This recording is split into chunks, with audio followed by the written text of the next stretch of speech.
If you're still waiting for a sign, here's another one. At California Psychics, we reject 98% of the psychics who apply to work for us. So we only connect you with the best. That's how we can guarantee if your reading isn't life-changing, it's free. And right now, new customers receive 20 minutes for just $20. If that's not a sign, I don't know what is. Dramatic sound effect incoming.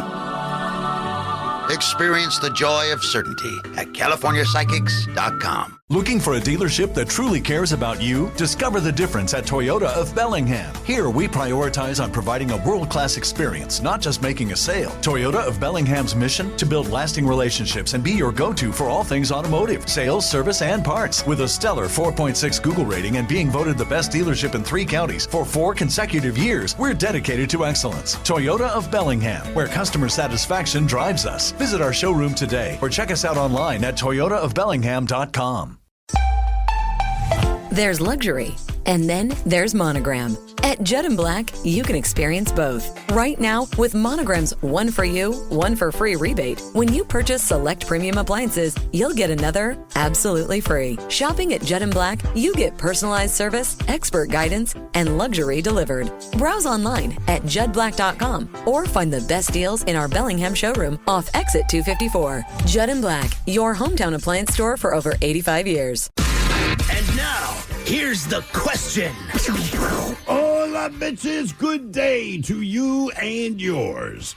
All right, what do chefs, actors, veterinarians, lawyers, zookeepers, and librarians have in common? Wrong. On the surface, not much, but along with 13 other professions, they all made the list of, quote, jobs everyone thinks are amazing, but actually are soul-crushing nightmares. Now, what I personally took from the list is that librarians are under the misguided notion that we think that their job is amazing. We don't. Nobody does. Now, a job that did not make the list is police officer. Now, look, growing up, TV shows, movies, they make it look like you are saving the world, saving lives, and just being an all-around badass. But as I've gotten older, I've realized that an uncomfortably high percentage of police work is dealing with sweaty, naked people hell-bent on being insufferable. End of story. Now, speaking of cops, an officer in the United Kingdom, he lost his job recently. He was cited for, quote, gross misconduct. Now, what did this horribly corrupt miscreant do to crush the public trust? He pocketed a $5 bill that he found in a police vehicle as he was cleaning it. The horror. Now, these are just some of the stories we've come across. Stories that left us with many questions. Questions we'd like to ask you in the form of our random question. And this is how it works. You call us, we'll ask you a question at complete random. And after you share your story, we will share with you the news story that inspired said question.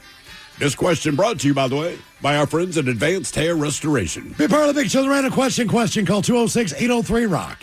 Like KISW on Facebook, follow us on X and Instagram at Men's Room Live. And send those emails to the Men's Room at KISW.com. Ready to explore Europe the striped way? Fly Condor Airlines nonstop to Frankfurt and connect effortlessly to most European destinations. Relax and start your vacation in comfort. Fly the striped way. Visit condor.com today and book your next adventure.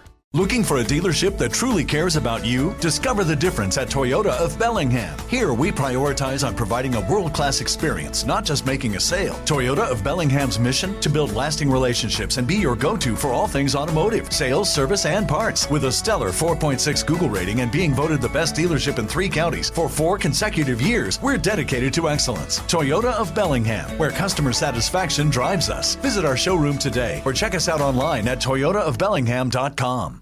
Oh, Macholos, away we go. Welcome to the 20th anniversary season, episode number 4,361. What a large and a charged program we have for you today. Guaranteed future repeat. Once again, the exciting return of Your Guess Is As Good As Mine. The categories today coming up at 4:30, cars and kicks. I think I see what you did there. Thursday is our 6th annual Kicks for Kids Day. Yes, sir. All right. The kids get to pick out the brand of shoes that they want. All right. So we have for you today the top 10 best-selling brands of shoes here in the United States of America. Ooh. I mean, I can get through maybe 3, and then I don't know, man. It's not Jordans, it's Nike. Right. You know, it's not Air Force Ones. It's all under one umbrella. So no matter what the shoe, it's just the company. Right now, I would guess Hoka's and Skechers. That seems to be, and what are the ugly ones? Uggs. Both of those. Yeah. Hoka's and Skechers, yes. So the top 10 highest selling tennis shoes. Then we have for you today the best cars in the United States, according to Consumer Reports. So you can do one of two things. You can do either the 10 best cars or the 10 worst cars. Okay. All right. And that's basically the same thing as far as just the brand itself is concerned. So, for an example, and I'll give you, what do you guys think the worst car is as far as owner satisfaction, reliability, road tests, and safety? What is the worst car that you can buy as far as it's just going to be in the shop nonstop? I mean, Jag used to be the one. I don't know if it's still down there, but Jaguar was notorious for that. I've heard. I like them, but I hear the Rivians have problems. I've heard that a lot. They man. are 31, Ted. They are the second worst. All right. And it's crazy. Everyone I know that owns a Rivian, or everyone I know that knows someone that owns a Rivian, absolutely loves them. Like, they love. Well, the same with Land Rover. The vehicle. Right, Land Rover. I've heard, like, we had a friend who's a mechanic, and my wife and I were debating probably like 15 years ago. And so she placed a call to him, and he said, look, do what you want, but do not buy that thing. It just said, look, it's more problems than it's worth. But like you said, the people that own them absolutely love them. The number one worst car in America is people who like to put toy ducks on the dashboard. Yeah. What is the, what am I missing there? Do we know? I don't know. Is that just a style ducks? thing? Yeah. I think they just kind of just became a thing. Yeah. After you know, maybe it's one person saw the other person's ducks, they were like, "That's cool," and then it just became a sharing thing. But I very want Jeep ducks too. specific. Yes, little rubber duckies. That is the worst car that you can buy. It's called Jeep ducking. Is that what it's called? And is there anything behind it other than it's just a thing to do? It's a trend where Jeep owners place the rubber ducks on other Jeeps as a random act of kindness. And so then they in turn take that duck and put it inside on their dashboard. So they'll come out from Walmart and have a duck on their. Does someone have to gift you the duck? Like, do you have to earn that duck, or can I just put a duck in my Jeep? Or they're like, dude, you bought that and put it. Can I re-gift a duck? I don't own a Jeep, so they only tell me so much. What's also odd to me, that means Jeep owners have kind of a cachet of ducks in case they see another Jeep parked somewhere, so that they might place one there. I mean, yeah. You don't have a cachet of ducks? I do not rubber ducks. No, I have rubber chickens. Oh. But I'll leave that. Weird, I'll leave that on Rivians. Yeah. Your guess is as good as mine. Count up at 4:30, and today is the day we do our random question. 206-803-ROCK. Random. Hello, Malcolm. Welcome to the men's room. Hola, gentlemen. Hola. Malcolm, welcome to the program. Random question. Let's see here. Okay. Give me a good one, Miles. Come on. Yeah, Miles, give me a good one. Finally. Not one of those stupid ones that you ask people. All right, let's go with this one. What job was not nearly as good as you were expecting? Oh, man. Let's see. I did a lot of things. What wasn't as good as those? I mean, a lot of jobs you go into it, you think it's going to suck, and maybe it's better, or it sucks as bad as you thought. Other times you're like, man, this is the gig I've been waiting for. And after about a week, I you're was a roofer, but I had a feeling that was going to suck. I was very young, and I knew that was going to suck. So that doesn't really count. Yeah, I mean, what is the best thing about roofing? If it's hot, there's all this crap. You're on top of a roof. I mean, is there anything other than the paycheck? Is there anything about roofing? The paycheck? No. It was just the paycheck. Okay. Well, now, Malcolm. Let's not think too much into it. All right. So let's see. I did a lot of jobs. Oh well. Okay, so I was a cook in the county jail, and I thought that would be a little better. Than I thought it would have a little more some more perks to it. But, Malcolm, what about that? Like, I used to cook. Never cooked in the jail. I used to cook. It's fine. It just was not for me, and I kind of hated the job because this is not the profession of choice. But if you said, hey, Thurl, bro, you were cooking up a storm, let's take these talents to a prison. Like, that to me doesn't... Well, look. It doesn't sound like it's going to be awesome. No one's sitting in the food bag. Right. Well, I mean, there's no complaints. Like, you get what you get. For sure. You get what you get. Yeah. So, in that case, be like, dude, okay, that's better. What did you think... What did you think the benefits of cooking at a jail would be? I thought that we would get there would be some better food in the back somehow, but no, we just had the same food that all the other inmates got, and we just got a little more of it. Oh, you mean as a cook yourself, that like if you had a staff meal, you're eating what they ate? Yes, yes. And But I thought we'd get a little better. But you were not living there, right? Yes, I was. Okay, all right. I was in there. Okay. Well, in that case, if I'm in jail, then sure. All right, I'll give me take something to it. do. So did they tell you that there are these extra food perks, or is that just a belief you had if you took the gig? Yeah. The other inmates who worked in the kitchen was like, oh yeah, man, the kitchen's the place to be. We get extra food, we get this and that, and I'm thinking like, okay, we're gonna eat some of the officers' food or something, and no, it was run of the mill peas straight out of the can, just more of them. Right. But, Okay. All right. So all you can eat prison food. That's a restaurant concept, man. Right there. And your slogan is, "We dare you to send it back." There's nothing good in the back. You know what? But gentlemen, I do want to let me just say too. I met you guys. I was out there in Bremerton. I appreciate you guys for coming out. I was able to drag all 4 of my children out. Awesome. 4 out of 5. I was able to get 4 or 5 away from the Wi-Fi and out to come hang out with you guys. So I really appreciate you guys. No, thank you. Yeah, man. Right. We had a good time, brother. Man. Thank you for it. being there, man. What's a job that not nearly as good as you were expecting? You guys. I mean, I'm a little. Cause I cooked for 12 years, so I don't want to say cooking in general, but when you get a bit of a resume behind you, then you start getting your pick of the places that you want to cook. Right? They'll actually kind of seek you out. So I'm like, okay, because you got a good track record and. Anyone that works in the industry, you know this to be true. Ted, you were a bartender, so it's very incestuous. You probably worked with the same wait staff, different cooks, whatever restaurant you go to in a certain city. So I kind of got poached to go to this place called Soprasota. And at this point in Baltimore, this was the joint to go downtown, man. Like, absolutely, if you can get a job there, it's where you want to go. And the chef that ran the place, very good-looking Italian guy. I'd met him a few times before. To be fair, every time I met him, he was kind of drunk because it was after his shift, and he would come to a restaurant I'm working in and just get fed drinks by the bartender. So I get poached. Right. Again, he's drunk, and he's kind of very cocky guy. But he's like, I understand you, the guy to come working with me. I'm like, I'm going to be there next Monday or whatever the hell the day was. I got there, and the place was awful. I mean, it was absolutely positively. Or just the way they ran their kitchen? Both, because he ran the kitchen. All right. Right? So I remember I get there, and again, I'm excited because I'm like, all right, man, I've been cooking, and it feels good when someone poaches you, and I'm like, all right, and this is the happening joint. And I got there, and I mean, after 2 minutes, I knew I didn't want to be there. But I'm like, well, gave it a try. You know what I mean? You're an adult now. Figured out I lasted maybe half a shift. Okay. I would say, was just like, I'm out. Yeah, and then the station we ended up on, right? But that was a hip-hop station at first. Yeah. So I started picking up weekend shifts there because I like rap music. I was like, this is awesome. And then after a while, I was like, man, they're just not giving me anything else. So finally, I went to talk to the woman that ran that station. Was like, do I have a real shot of ever getting on a different day part? She was basically like, no. Like, basically, like, you're too white. And I was like, well, one of the other DJs is white. She was like, yeah, but he sounds more urban or something.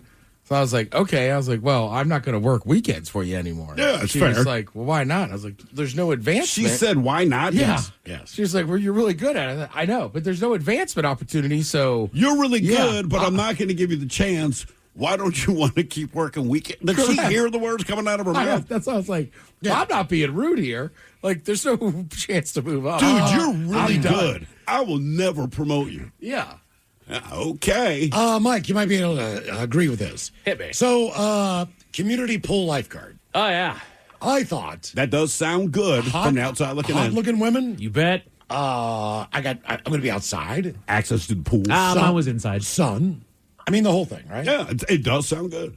But basically what it is it's screaming kids. Yeah. You can also. Running kids. And it's predominantly moms who are stay-at-home moms. Yes. So the issues they have are different than the normal person's as far as what you're hearing. But you have to pay attention to their kids the entire time. Yes, you Because do. they're not. Thank God there's no phones back then. Yeah, cell phones. Because the last thing you want to do is not pay attention to have something bad happen. Uh-huh. It just got really boring. Like you'd look down, was. it's like 2:05 in the afternoon. And then you look a half an hour later and it's 2:10. I mean, time just stood still in that chair. I damn near fell asleep a couple times up in that chair. You can't. And, I know. And then you do Adult Swim or whatever. All the kids get out. Now they're pissed at you. And no adults get in the pool. Nope. And the kids are just sitting around like, come on. But you're the bad guy. I'm the bad guy. No real attractive talent, so to speak.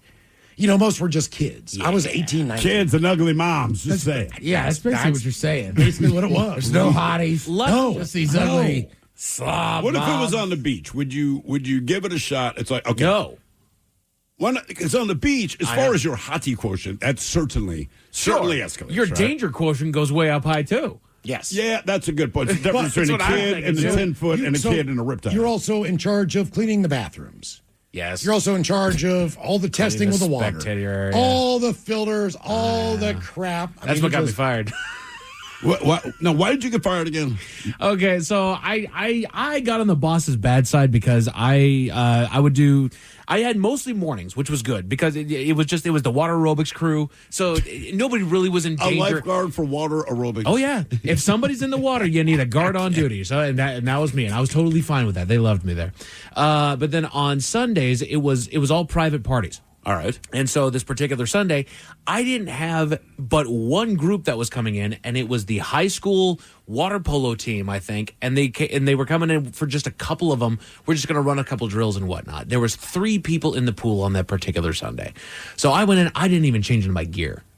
I went out there. I sat next to them as they were in the deep end, and I was in jeans and a T-shirt with my shoes on. I'm on my phone. Like, I knew who these gals were. Right, just talking to them. I will say, as far as anyone go, any group of people, and look, anyone can drown, I get it. But as far as being in a pool, water polo players would be the least of my concern. Correct. Of someone Yeah, to they could try struggle. to They don't have that much time to tread in water. Right, what I mean. that's why I didn't do anything on this particular You didn't day. even try to lick the part. Dude, they were here for like 30 minutes. And they then fired you left. for that? No, here's the thing, Miles, is that I didn't check the chemicals that day. All right. Because I was going to be there for 30 minutes. I didn't care. I didn't clean anything up because there was no mess that was mine to clean up.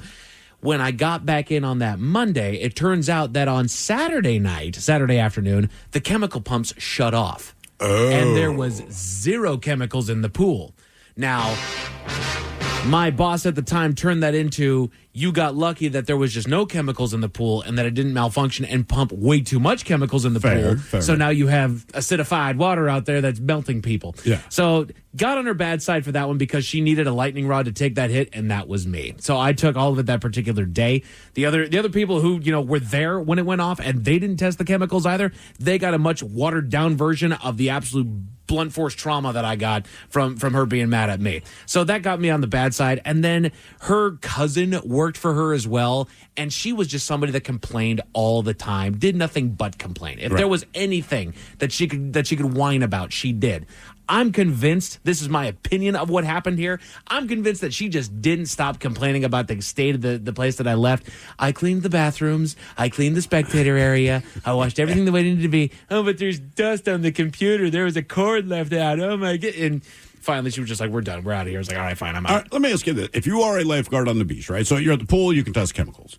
And every once in a while, I will read the news and it'll say this beach is shut down because some weird bacteria or something like that. Now, if I'm the lifeguard on that beach, is there something I'm supposed to do to test the water, or is it that when people complain, because they get diarrhea? I don't know. Do I make the call to say, hey, man, 50 people got diarrhea being on this beach? Like we didn't do it in Boy Scouts as far as like bacteria. That's what I mean. I don't You think just we jump in, didn't have a test. I got to assume that if The ocean's different just because it's the ocean. I know, but sometimes they'll close the beach because they'll say, some kind of toxic algae. They Maybe close you can it, but see they close a beach though. Generally, that's somebody else that goes and tests it. I don't think it's the lifeguards saying a lot of people are lifeguards. pooping themselves. But I mean, they got, especially if you're on an ocean, you got to look at all the weather reports and know if there's riptides, which signs to hang up and stuff. And the beach guys just seem bigger. Yeah. Reason we asked what job was not nearly as cool as you were expecting. This was from a Reddit thread. Number 1, chef. Cooking gets glamorized. Chefs make it look like it's big money, rock star stuff. The reality is long days and very low pay. I wouldn't say it's very low pay, but when you break it down by the hour, it's not a lot. Zookeeper. Job requires a degree. You get $14 an hour. Basically, you're outside shoveling poop all day. Yeah, when you break it down like that. And you're cleaning the cages and, you're not really spending time with animals.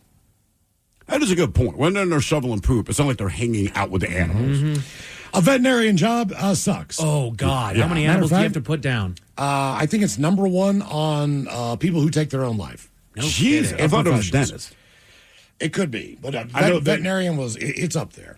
Try to help animals, but the job ends up balancing one rewarding case with 10 terrible ones. Right. Animals you could have helped, but the owners could not afford it, or their owners waited too long to bring them in. Clients who are abusive verbally. Heartbreaking euthanasia. In one room to a puppy wellness visit, and the next. It's crushing. Another one. Frequent international travel.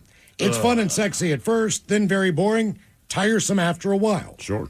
I had a buddy that had to do it for his company, and everybody thought it was so awesome. And he was like, "I absolutely hate it. I'm always sick because I'm always in airports." yeah. Oh, yeah. And And I a plane, mean, too. It's nice, to get like Constant jet lag. whatever status because he flew so much. Right. But he's like, I don't like. He's like, everybody thinks it's this great job. He's like, I freaking hate it. You live at the airport. You Yeah. get up crazy early in the morning to basically get on a giant bus that takes you from one side to the other. And never actually see the place. You're like, I'm going to London. Like, you're not going to see London. You're Right. going to go to a conference room in London and then get back on a plane and fly back. Right. I've tried to bring the wife with me on a couple of these shows that I've gone out there and flown out to go and do. But to her credit, she's like, I stay in the hotel room the entire time. It's not fun for me. I don't see this place. Another job that sucks. Brewer. Crippling work, terrible pay, inevitable alcoholism. Surgeon, data one. He had all these issues. He was extraordinarily gifted and smart. But I think treating people like cars in the shop can affect your brain as far as human beings. Because you're just a product. Flight attendant. You get to travel. Pay is horrible. Hours are tough. And you need to deal with just absolutely the worst people. About to say, people suck on planes. They're awful. Registered nurse. Been doing it for 12 years. If I could do any other job for the money I make now, I would run away from this place and never come back. And the final one, anything in sales. They always talk about how much money you can make. In reality, a lot of pressure, not that much money. More of the random question coming up, 206-803-ROCK. Ready to explore Europe the striped way? Fly Condor Airlines nonstop to Frankfurt and connect effortlessly to most European destinations. Relax and start your vacation in comfort. Fly the striped way. Visit condor.com today and book your next adventure. Looking for a dealership that truly cares about you? Discover the difference at Toyota of Bellingham. Here, we prioritize on providing a world-class experience, not just making a sale. Toyota of Bellingham's mission? To build lasting relationships and be your go-to for all things automotive, sales, service, and parts. With a stellar 4.6 Google rating and being voted the best dealership in 3 counties for 4 consecutive years, we're dedicated to excellence. Toyota of Bellingham, where customer satisfaction drives us. Visit our showroom today or check us out online at toyotaofbellingham.com. There's luxury, and then there's Monogram. At Judd & Black, you can experience both. Right now, with Monogram's one for you, one for free rebate, when you purchase select premium appliances, you'll get another absolutely free. Shopping at Judd & Black, you get personalized service, expert guidance, and luxury delivered. Browse online at juddblack.com or find the best deals in our Bellingham showroom off Exit 254. Judd & Black, your hometown appliance store for over 85 years. Always live on the free Odyssey app. From the Pinky's Plumbing Studio, you're in the men's room. Text the guys at 206-803-ROCK. Random question, 206-803-ROCK. Hello, Cheyenne. Welcome to the men's room. Random. Hello, Cheyenne. Hola, gentlemen. Hola. Cheyenne, welcome to the program. Random question. All right, let's see. All right, Cheyenne, if you could bring back one store or restaurant, what would it be? Gotta go with probably Boston Market. I mean, you can find one or two. Ooh, That's a Boston strong Market. call. ah, yeah. Strong call. That really is good. Or a Kenny Rogers roaster. I know Kenny Rogers for a fact is gone. Is Boston Market completely done, or did they just downsize where you I don't can't know. find them? I don't know. Was there one more of those? What's that? In that kind of genre? Yeah. So, all right. Boston Market. Was there one more Kenny of those? Rogers, Boston Market. But Kenny Rogers that got famous because of Seinfeld. Like, you didn't see that many of them. You didn't. You're right. Whereas, like, Boston Market seemed like they were everywhere. They were everywhere. That It's kind happened of to me. save my ass on Thanksgiving. Yeah. Holidays Seriously. of doing radio. I mean, seriously, go there and get like a half a meatloaf, half a chicken, whatever you get, ham. Well, the other thing, too, is like nowadays, especially, it's like, I guess everybody just goes to the grocery store to get them, but like it would be nice to go somewhere and just get half a rotisserie chicken. Is like Woolworths still around anywhere? I just feel like as a child, half of my childhood, as I perceive it, was spent in Woolworths waiting for my mother to do whatever. But Woolworths back then had like a little counter. You could get pancakes, a milkshake, whatever. So my mom would be buying whatever it is moms buy when you're that age. She gave me $5. She's like, just sit at the counter, right? I got a milkshake. I'd get pancakes. I could get waffles. Whoever worked behind the counter always treated you like gold. Yeah. Give you a scoop of ice cream on the house. Well, I was going to say, just ice cream places in general. So I wasn't the biggest fan of Cold Stone Creamery, but you go there, it's not bad. I mean, Baskin Robbins, we used to have one on 15th in Seattle. Yep. That's gone. There's Haagen-Dazs in a few places. I'm with you, though. Baskin Robbins and Cold Stone were the two I remember going to the most. There was also Howard Johnson's growing up. Howard Johnson was everywhere, man. And that was, and it depends how you grew up, but we used to always do road trips. Let me rephrase that. We would always, quote unquote, go on vacation. My parents would never pay for airplane tickets, so we ended up on a road trip to get to a destination eventually. But Howard Johnson's, man, we would see that orange sign from a mile away. My parents knew it will shut us up, right? We would pull over. I would get chocolate chip pancakes every single time, get a piece of cheesecake at the end. Well, back to just breakfast. So we used to have a Denny's over in Capitol Hill. Yep. Used to have a Denny's in Ballard. I mean, there's one in Soto. But just breakfast places in general seemed like there's not as many. If you're in your South, there's Waffle Houses. There's all those things. Yeah, but the South So we have has IHOP and Denny's. Now that Sherry's is gone, right? Sherry's is basically gone. There's 16 Boston Market locations remaining. And the entire United States? That's it. Where are they?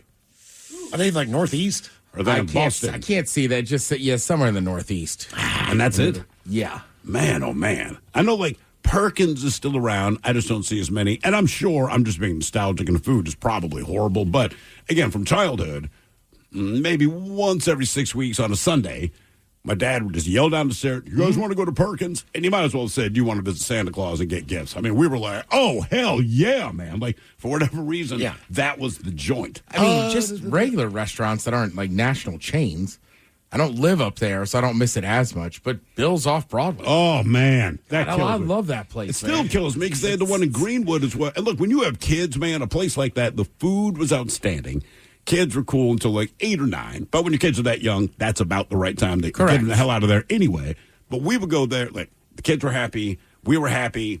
I could drink a beer. They had milk that they would inevitably spill. There's TVs with sports on. That place was great. As far as non-food, so do you guys remember the Sharper Image? Yes. So they had stores. Of course. It was kind of like it was kind of like the magazine and the airplanes for a while. Yeah, and they had all that stuff. Weird gimmicky crap. You don't need any of it. You just walk around and go, what what is this? That's pretty cool. And then the other was Spencer's. For the same exact reason. I don't know if Spencer's. So you could go in there and get one of those shaky up 8 balls. I saw Spencer's. Like, we're stupid. Delaware last year. They have the outlet malls, and the thing with that is, I don't know how prevalent Spencer's is anymore. But my kids had never heard of it, and kids have heard of every freaking thing, right? So they were like, "Well, what is it?" And I was like, "Look, guys, honestly, I don't know to explain it to you. We're just going to walk in, but you're going to like it." And you know, kids are so like, "Are you sure?" I said, "I promise you." We spent more time in that Spencer's than anywhere else, right? My son, just all the posters, the stupid T-shirts, and the kids, everything they wanted to buy had an F word on it somewhere. Yeah, because my daughter's like, "Ooh, can I get this hat?" And now when I looked at the hat, it was a black knit cap. There's like a cat face on it, which suits her perfectly. I'm like, yeah, sure, man. So we go up to the register. They got some other stuff, too. And when the cashier picked it up to check the price, she flips it over. It says something like, go F yourself. And I'm like, whoa, no, man. You cannot get That's for me. But we really had to go through everything. So then my son, he's still like super Deadpool at this time, and they have Deadpool every freaking thing there. Oh, yeah. So he's pulling down T-shirts, and I would kind of hear him grumble. I said, man, just pick the one you want. Don't worry about it. He's like, I don't think you're going to let me get this one. I'm like, what? And I'm telling like 8 different ones had a quote from the movie, but like the most profane stuff. So I would laugh. And I'm like, look, man, that is very funny, but I can't buy that I can't for send you to one of your friends' house. No. I can't do. Look, between you and me, that is hilarious. But no, we can't do it. But they thought Spencer's was the greatest thing. And then to your point, Miles, they're like, why isn't this store everywhere? I said, I do not know. Razorbacks, if you could bring back one store or restaurant, what would it be? Sears. It's closing its store in Burbank. That will leave just one location standing in all of California. That is crazy. The only remaining California store after the Burbank closure will be one in Whittier. However, they say even the Concord store may remain only a bit longer, so they might shut that one down too. Company will then have just 6 stores nationwide, a stark contrast to its heyday of 3,500 locations, dominating, they say, the American retail landscape. The other 5 are Miami, Orlando, El Paso, Braintree, Massachusetts, and Puerto Rico. That is crazy. Puerto Rico has a Sears.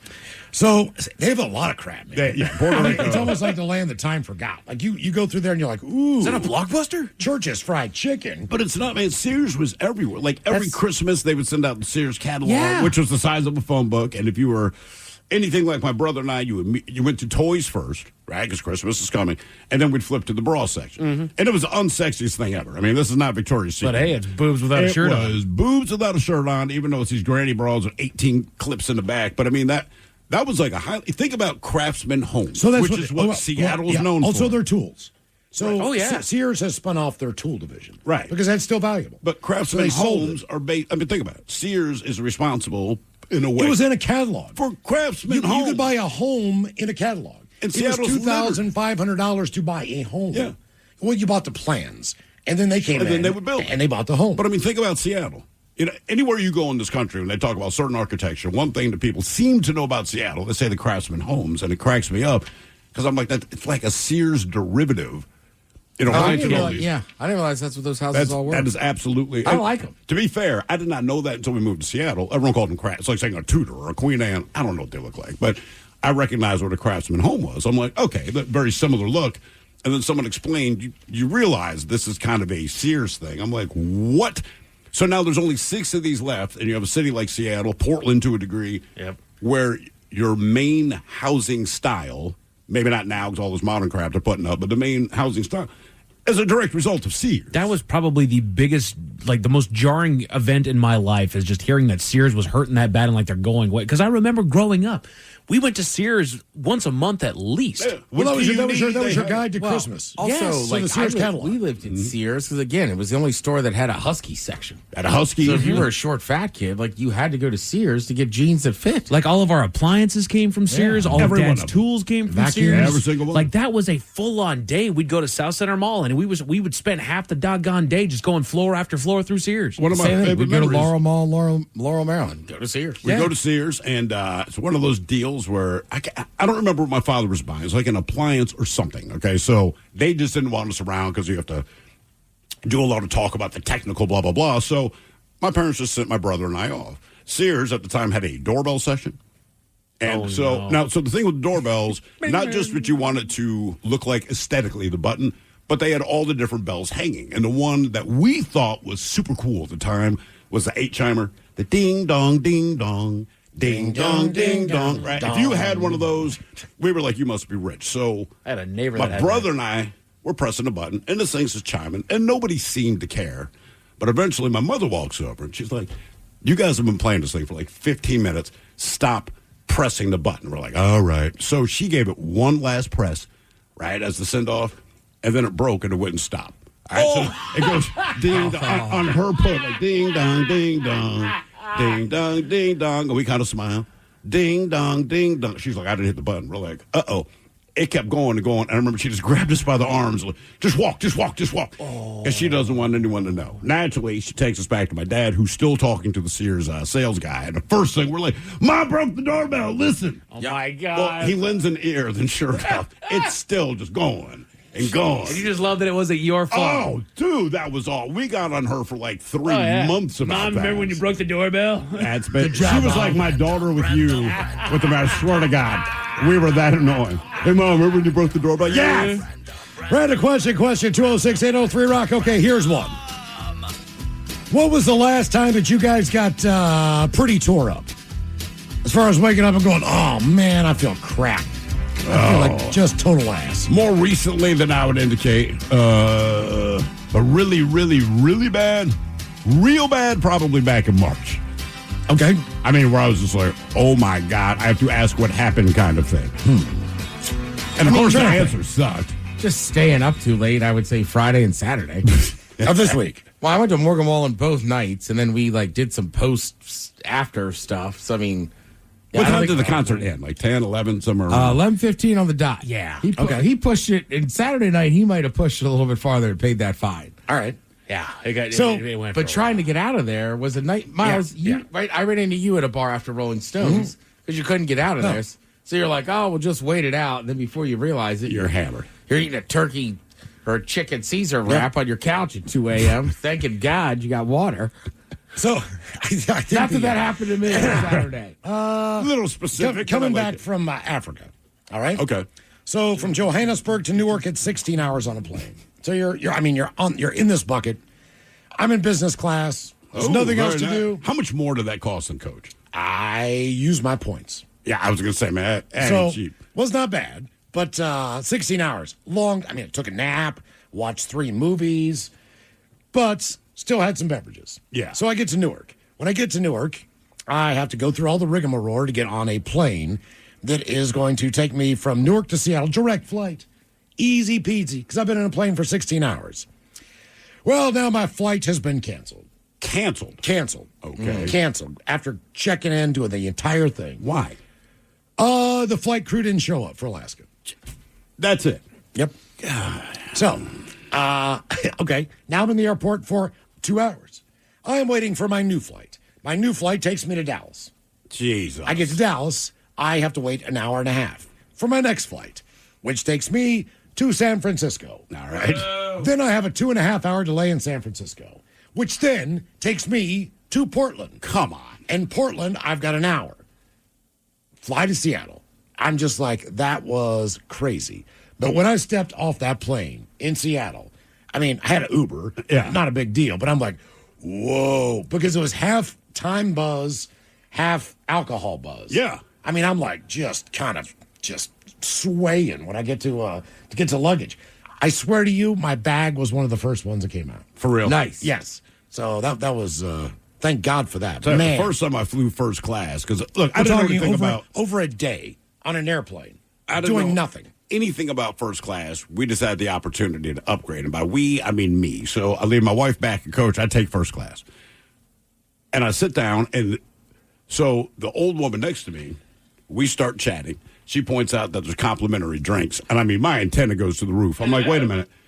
So, like, any drink I get, like, I don't owe them anything. She goes, well, no, dear, you paid for it. I'm like, well, I didn't. I got upgraded. But she goes, but if they put you up here, it's on the house. I'm like, cool.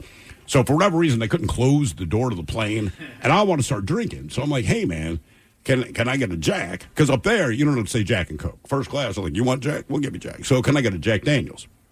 Flight attendant says, well, look, by federal law, we cannot serve alcohol if the door is still open. Close the door! It's illegal.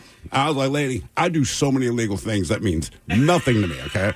So the old lady next to me, she now likes me. So she's like, oh, just serve up drinks. She got a vodka and tomato juice or something, whatever. All right. So me and her, this old lady, we hit it off. The flight attendant has now agreed. Whatever, I'm going to start serving drinks, which is now the benefit to everyone in first class. Now, I do not remember the entire flight, but what I will say, we found out the next day she gets called into the show because I drank 17 Jack Daniels. All right. This was, I think we were flying from Florida back to Seattle. So 17 Jacks. I black out drunk, right? But when the flight lands, I do not wake up when it lands. I wake up to being shaken by my shoulders. There's no one on the plane. There's the flight attendant, and here's my wife with her arms folded. I mean, daggers shooting out of her eyes. And in my mind, I'm just like, oh, no. But I'm still so hammered, I don't care. You basically drank an entire bottle of Jack, Steve. Yes, I did. And apparently the other people in first class were angry because if they wanted Jack, like, it was too late. I had Jimmy, for you. Yep, I had taken it all down. Oh, yeah, that was... Chris, and we asked, when did you get really messed up? This is a crazy story. Pizza place in Wisconsin accidentally laced some of its pies with oil infused with THC, affecting 85 people. Why was it even in the kitchen? Oh, here you go. The incident reportedly occurred at Famous Yeti's Pizza. Famous Yetis. Famous Yetis. The pizza restaurant used the THC-laced oil after they ran out of their own. But employees, they borrowed the oil from a shared kitchen, which was used by multiple businesses. Okay. Including a store that sells THC products, brownies, Rice Krispie treats. So the kitchen is shared. But they grabbed the They THC oil. They were unaware that the oil that they grabbed contained the THC. So at least 85 people, ranging in age from 1 to 91, experienced symptoms consistent with THC intoxication after eating at Famous Yetis. So over a 3-day period, they had no idea. They kept selling it. So emergency medical services reported to Public Health Madison that they had transported 7 people to a local hospital for various symptoms, including dizziness, sleepiness, increased heart rate, nausea, paranoia, panic attacks, increased blood pressure, vomiting, or hallucinations. 47 of the people with symptoms were male, 38 were female. And 5 of them knew exactly what was going on. 33 said they visited a healthcare provider, 28 at a hospital emergency department, and 5 elsewhere. I would have been like, yeah, I'm going to need another one of those. Do you get the munchies if you're eating 3, pizza? They get well, this stuff was strong. Yeah. 3 people were hospitaled for at least one night. The restaurant stated in a post on Facebook, Famous Yetis, we're working closely with local authorities to improve our storage and secure protocols to prevent this from ever happening again, and to guarantee the safety of our customers. We sincerely apologize for the inconvenience and all the harm that was caused. You got to think that the weed people are like, we just lost a lot of product, man. Yeah. We're using that for our stuff. You take our oil. That's kind of funny, though. More of the Random Question coming up, 206-803-ROCK. Ready to explore Europe the striped way? Fly Condor Airlines nonstop to Frankfurt and connect effortlessly to most European destinations. Relax and start your vacation in comfort. Fly the striped way. Visit condor.com today and book your next adventure. That's the sound of James adding long-lasting Gain scent boosters to his laundry this morning. Several hours later, James sniffs the irresistible scent of Gain on his shirt. Gain. Several hours later, James has even caught the attention of his mother-in-law, and she never gives him attention. Ooh, you smell amazing, James. Oh, thanks, Mom. I love you too. I never said that. Add Gain scent boosters to your laundry. Add joy to your day. Looking for a dealership that truly cares about you? Discover the difference at Toyota of Bellingham. Here, we prioritize on providing a world-class experience, not just making a sale. Toyota of Bellingham's mission? To build lasting relationships and be your go-to for all things automotive, sales, service, and parts. With a stellar 4.6 Google rating and being voted the best dealership in 3 counties for 4 consecutive years, we're dedicated to excellence. Toyota of Bellingham, where customer satisfaction drives us. Visit our showroom today or check us out online at toyotaofbellingham.com. There's luxury, and then there's Monogram. At Judd & Black, you can experience both. Right now, with Monogram's 1 for you, 1 for free rebate, when you purchase select premium appliances, you'll get another absolutely free. Shopping at Judd & Black, you get personalized service, expert guidance, and luxury delivered. Browse online at juddblack.com or find the best deals in our Bellingham showroom off Exit 254. Judd & Black, your hometown appliance store for over 85 years. When you haven't found love, it can feel like everyone else has. It's in every movie, every song, and all the PDA. Looking for love sucks. Thankfully, California Psychics can give you the guidance you need to find the one. We guarantee if your reading isn't life-changing, it's free. And new customers receive 20 minutes for just $20. Visit CaliforniaPsychics.com and experience the joy of certainty. California Psychics. Looking for a dealership that truly cares about you? Discover the difference at Toyota of Bellingham. Here, we prioritize on providing a world-class experience, not just making a sale. Toyota of Bellingham's mission? To build lasting relationships and be your go-to for all things automotive, sales, service, and parts. With a stellar 4.6 Google rating and being voted the best dealership in 3 counties for 4 consecutive years, we're dedicated to excellence. Toyota of Bellingham, where customer satisfaction drives us. Visit our showroom today or check us out online at toyotaofbellingham.com. Ready to explore Europe the striped way? Fly Condor Airlines nonstop to Frankfurt and connect effortlessly to most European destinations. Relax and start your vacation in comfort. Fly the striped way. Visit condor.com today and book your next adventure. This is the Men's Room with Miles and Thrill. Random question, 206-803-ROCK. Hello, Nick. Welcome to the Men's Room. Hey, what's up? Hola. Nick, welcome to the program. Random question. All right. Okay, let's go with this one. What would you say your favorite and least favorite book that you had to read in school? One you liked, one you hated. Oh, man, to read school. I really did not care for Of Mice and Men. I did not either. I don't know if I had a favorite. I did take a couple of AP English classes where we got to read some cooler stuff. Did you read Lord of the Flies? I did. Okay, I didn't love the book, but of all the books we had to read, that was probably my favorite. And the truth is, no one in my class was reading it, and the teacher kind of got wind of this. We had, a month, 6 weeks, whatever, to read the book. No one had made any progress, and the teacher goes, guys, look, this is Baltimore City. A bunch of boys crashed on an island, they start fighting. And that entire class, we dove into it. We were like, oh, you should have told us. And we ended up reading the book, and everyone enjoyed it just for that reason. Did you guys have Cliff Notes? We had Cliff Notes. Did you use those? Absolutely. It depended on if I liked the book. If I didn't like the book, then I'm using them. Yeah, that was my thing. Like, Ted, I think for me it was more the length of it. Do I have time? Or do I want to invest the time in reading this big-ass book? Because, what's the... Beowulf is a big book. It is, and boring. And Canterbury Tales, big book. And horrible. Old Man in the Sea, small book. I got through 3 pages. I'm like, I'm out. And to this day, I think the book sucks, right? It's just not a book I enjoy. Whatever. Lord of the Flies I read. My least favorite was, oh, God, what's the one from Shakespeare? All of them? Oh, this is a comedy. All of them, but I think, was it Macbeth? Yeah, Macbeth is the one that kept hammering home. And look, man, we get the plot. I understand. It's mildly interesting. I don't enjoy the process of reading this. I really don't. And was that supposed to be a comedy? Because they tell you, if you got to tell someone it's a comedy, it's not fun.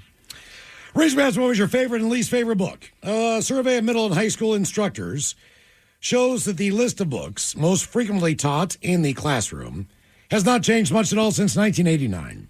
And all 6 of these same books are on both lists. All right. So here's the modern top 10. Coming in at number 10, Frankenstein. I never read that. I never did either. Neither did I. I don't want to say I would probably know that Frankenstein is the doctor if I had read the book. And the thing, my daughter, she's going to high school next year, so she has the reading list of things coming up. Frankenstein's one of the books. So cool. I was jealous. I'm like, I would not mind reading that. Ray Bradbury's Fahrenheit 451 comes in at 9th. That was a great book. Yeah. And I only got to read that as I went to 8th grade twice, and I'd already done the other books. What were the other books? What did we read the year before? Maybe A Wrinkle in Time? All right. Not bad. Something else. Okay. But then when I got to DeMatha, they had different classes. So everybody kind of goofed on us, but it was called Study Skills. Yeah. A lot of athletes, a lot of people with dyslexia. Yeah. But we would read you only had to read a few pages per week. Okay. They wanted to make sure we read those books. So we read the sequel to Wrinkle in Time. We read Brian's Song, which you've never seen. Oh, dude. Now, I had already seen the movie. I know how it ends, but and look, I could show you on my Facebook later some of the size of these dudes I was in this class with. But just see that many giant dudes crying. One guy was like, Miss Karen, why'd you make us read? Hamlet is 8. Number 7 is Night. I don't know if I know Night. With a K or an N? An N. I really have no idea. I've never heard of that book in my life. I haven't either. All right. 6 is To Kill a Mockingbird. I love that book. Read it. You say that. What happened when you had to do your oral report? I actually did read the book eventually. Okay. But you have to understand. At that point in time, I had a lot going on, right? I really did. I played sports, the whole deal. Uh-huh. I procrastinated, lots of practices. But one thing I knew for a fact was that if you wanted to watch a really good movie based on a book, that was the one to watch. Because I saw that movie, because I was library AV period. So I knew what if a teacher was going to show a movie, that was typically one of them. Yeah. And people liked it, that I knew. So I was like, you know what? I am just watching the movie. Sure. And it's a great movie. It really is. I mean, but, when you're doing an oral report, you don't cite the actor's name. So when I said, Gregory Peck, and I'm like, oh, no, the teacher was to me. And I'm like, oh, no. And I'm not sure if that happened with 12 Angry Men or that one. Either way. Gregory was one of the two. Gregory Peck rattles a lot easier than Atticus Finch. It does, but you also just told the teacher, Yes, you I did. did not read. Did you find out what Night is? I did. So Night is a 1960 memoir by it's either Elie or Eli Wiesel, based on his Holocaust experiences with his father in the Nazi German concentration camps. 5 is Of Mice and Men. 4 is Macbeth. God. The Crucible. 3. We read The Crucible. Any good? I remember kind of liking that one. I mean, the story is again. Sometimes the story's intriguing. So the story of the Crucible, I don't mind, but the process of reading the book was a labor.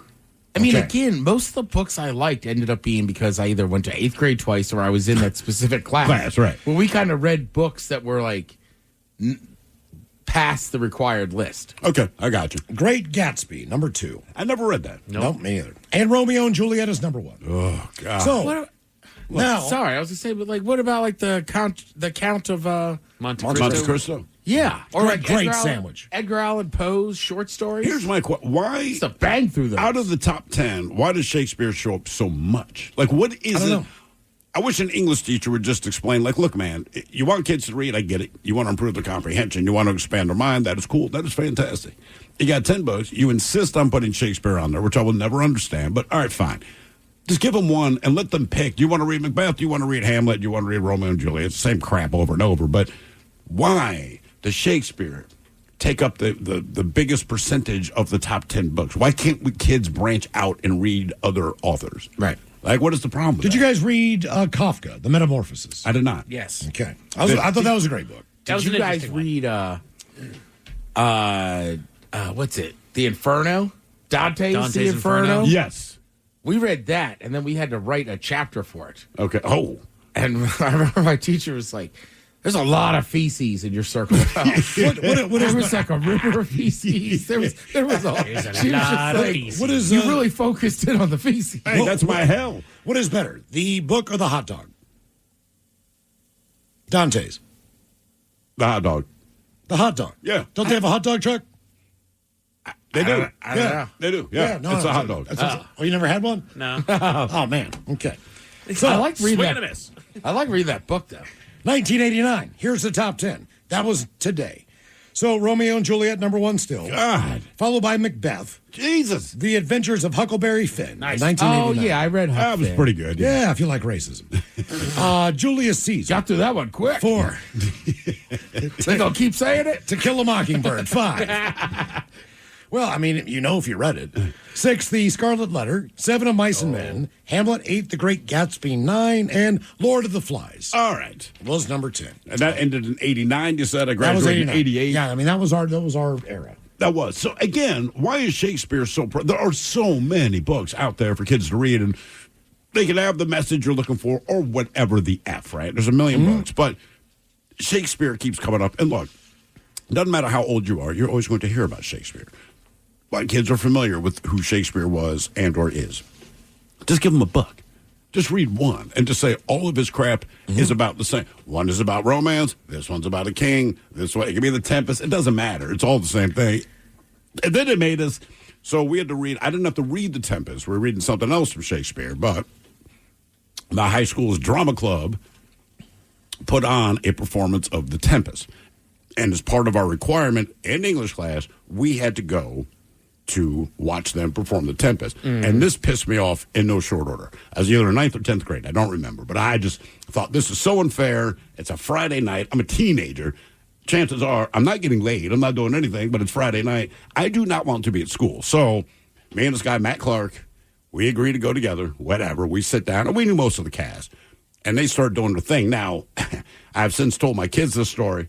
My wife was not happy that I shared it, and I told them, if you guys do this, I will kill you, as your grandparents killed me for this. But those little popper little hand things, looks like little wadded up paper. You throw them on the ground, little snaps. little snap things. So it turns out that those things fit very well in a straw, and that you can use them as a spitball. So we knew going in that this is going to be our thing. And look, looking back, I feel bad because these kids put in the effort to put on this production, but we don't want to be there, right? And I'm a little a-hole, so me and Matt were sitting toward the back of the auditorium, and these things fly, man. So they're doing their performance, you snap on the stage, and they'd stop for 1 second because they're not trying to break character, but they don't know what it is. So they'd all kind of look down in an area, and those things leave very little evidence of having exploded. So we kept doing this, and not one after the other. We'd wait maybe every 2-3 minutes,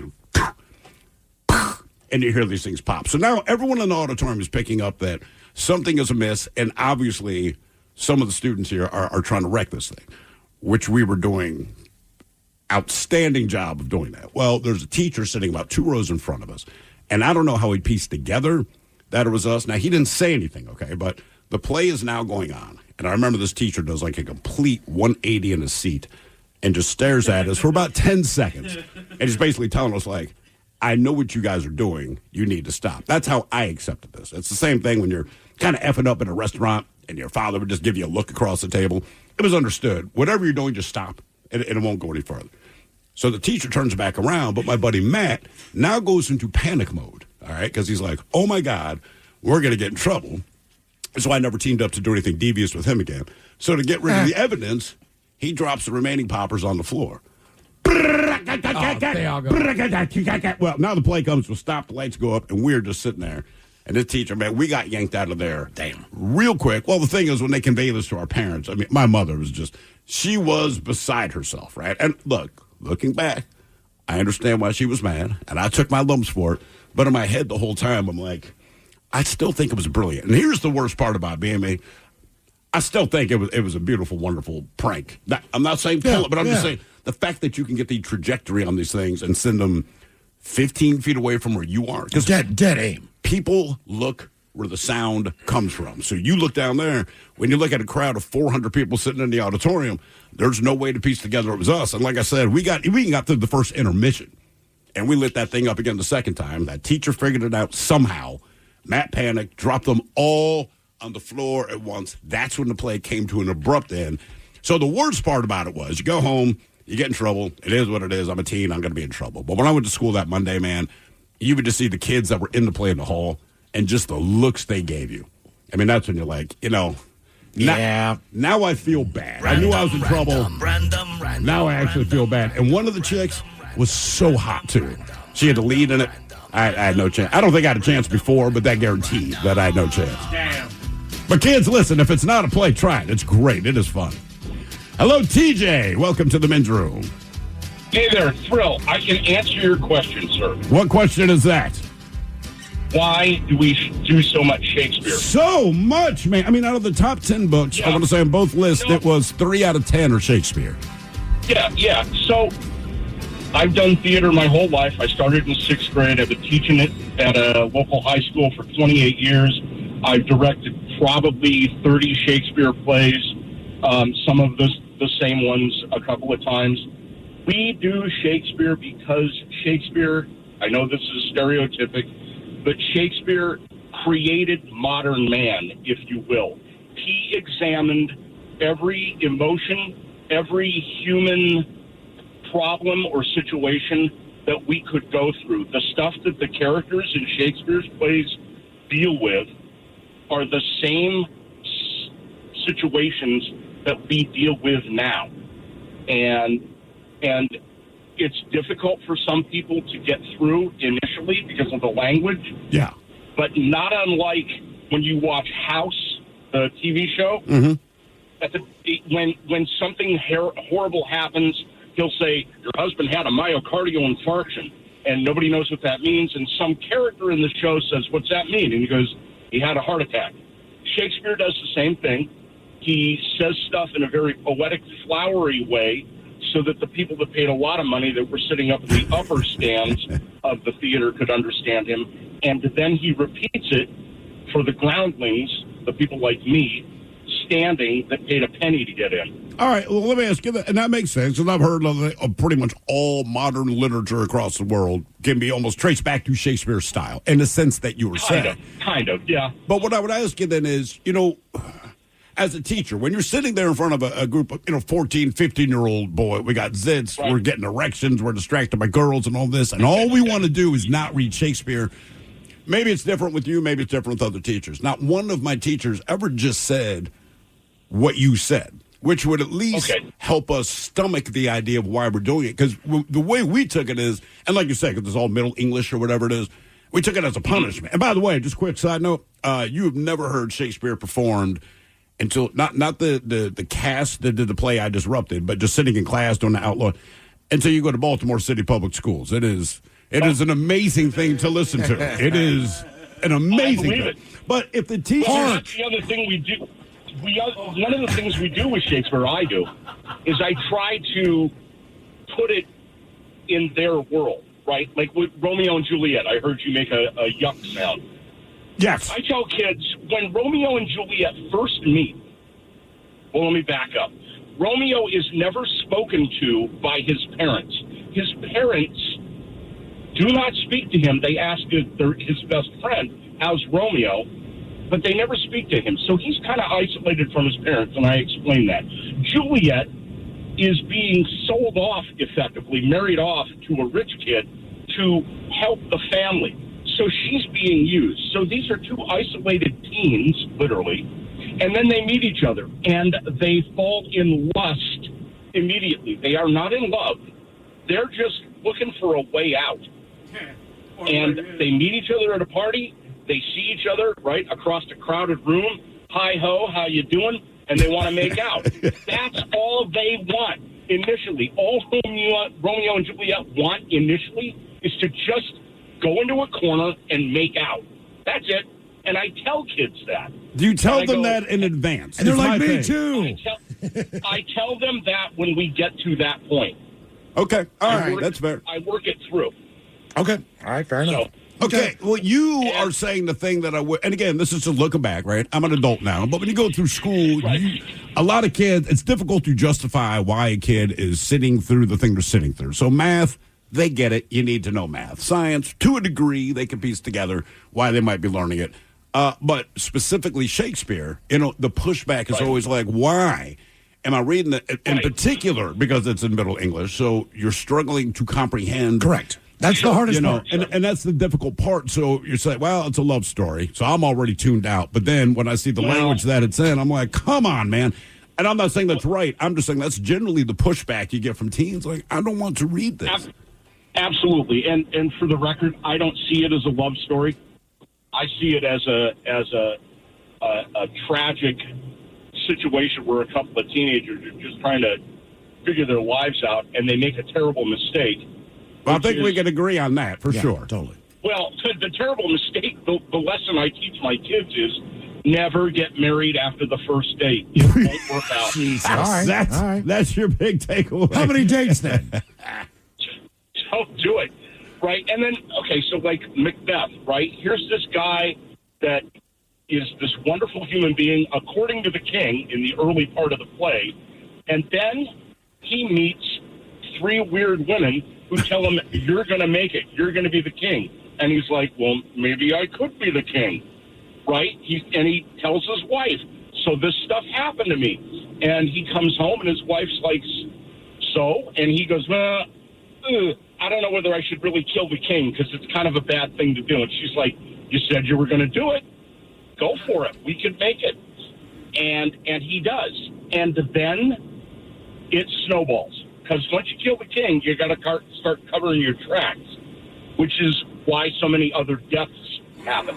But see, man, and it's all about track covering. Listening to you explain it makes it fundamentally more interesting than having to read it. Than when I was reading it. You know what I mean? Like if you said, hey, man, this is my plot for a movie, I'd be like, all right, I like where that's going. That makes sense, man. Cover your tracks because you do this thing. But when you're reading it at the time, you're like, oh, my God, this is dreadful. Right. It's because here's the other problem, Thrill.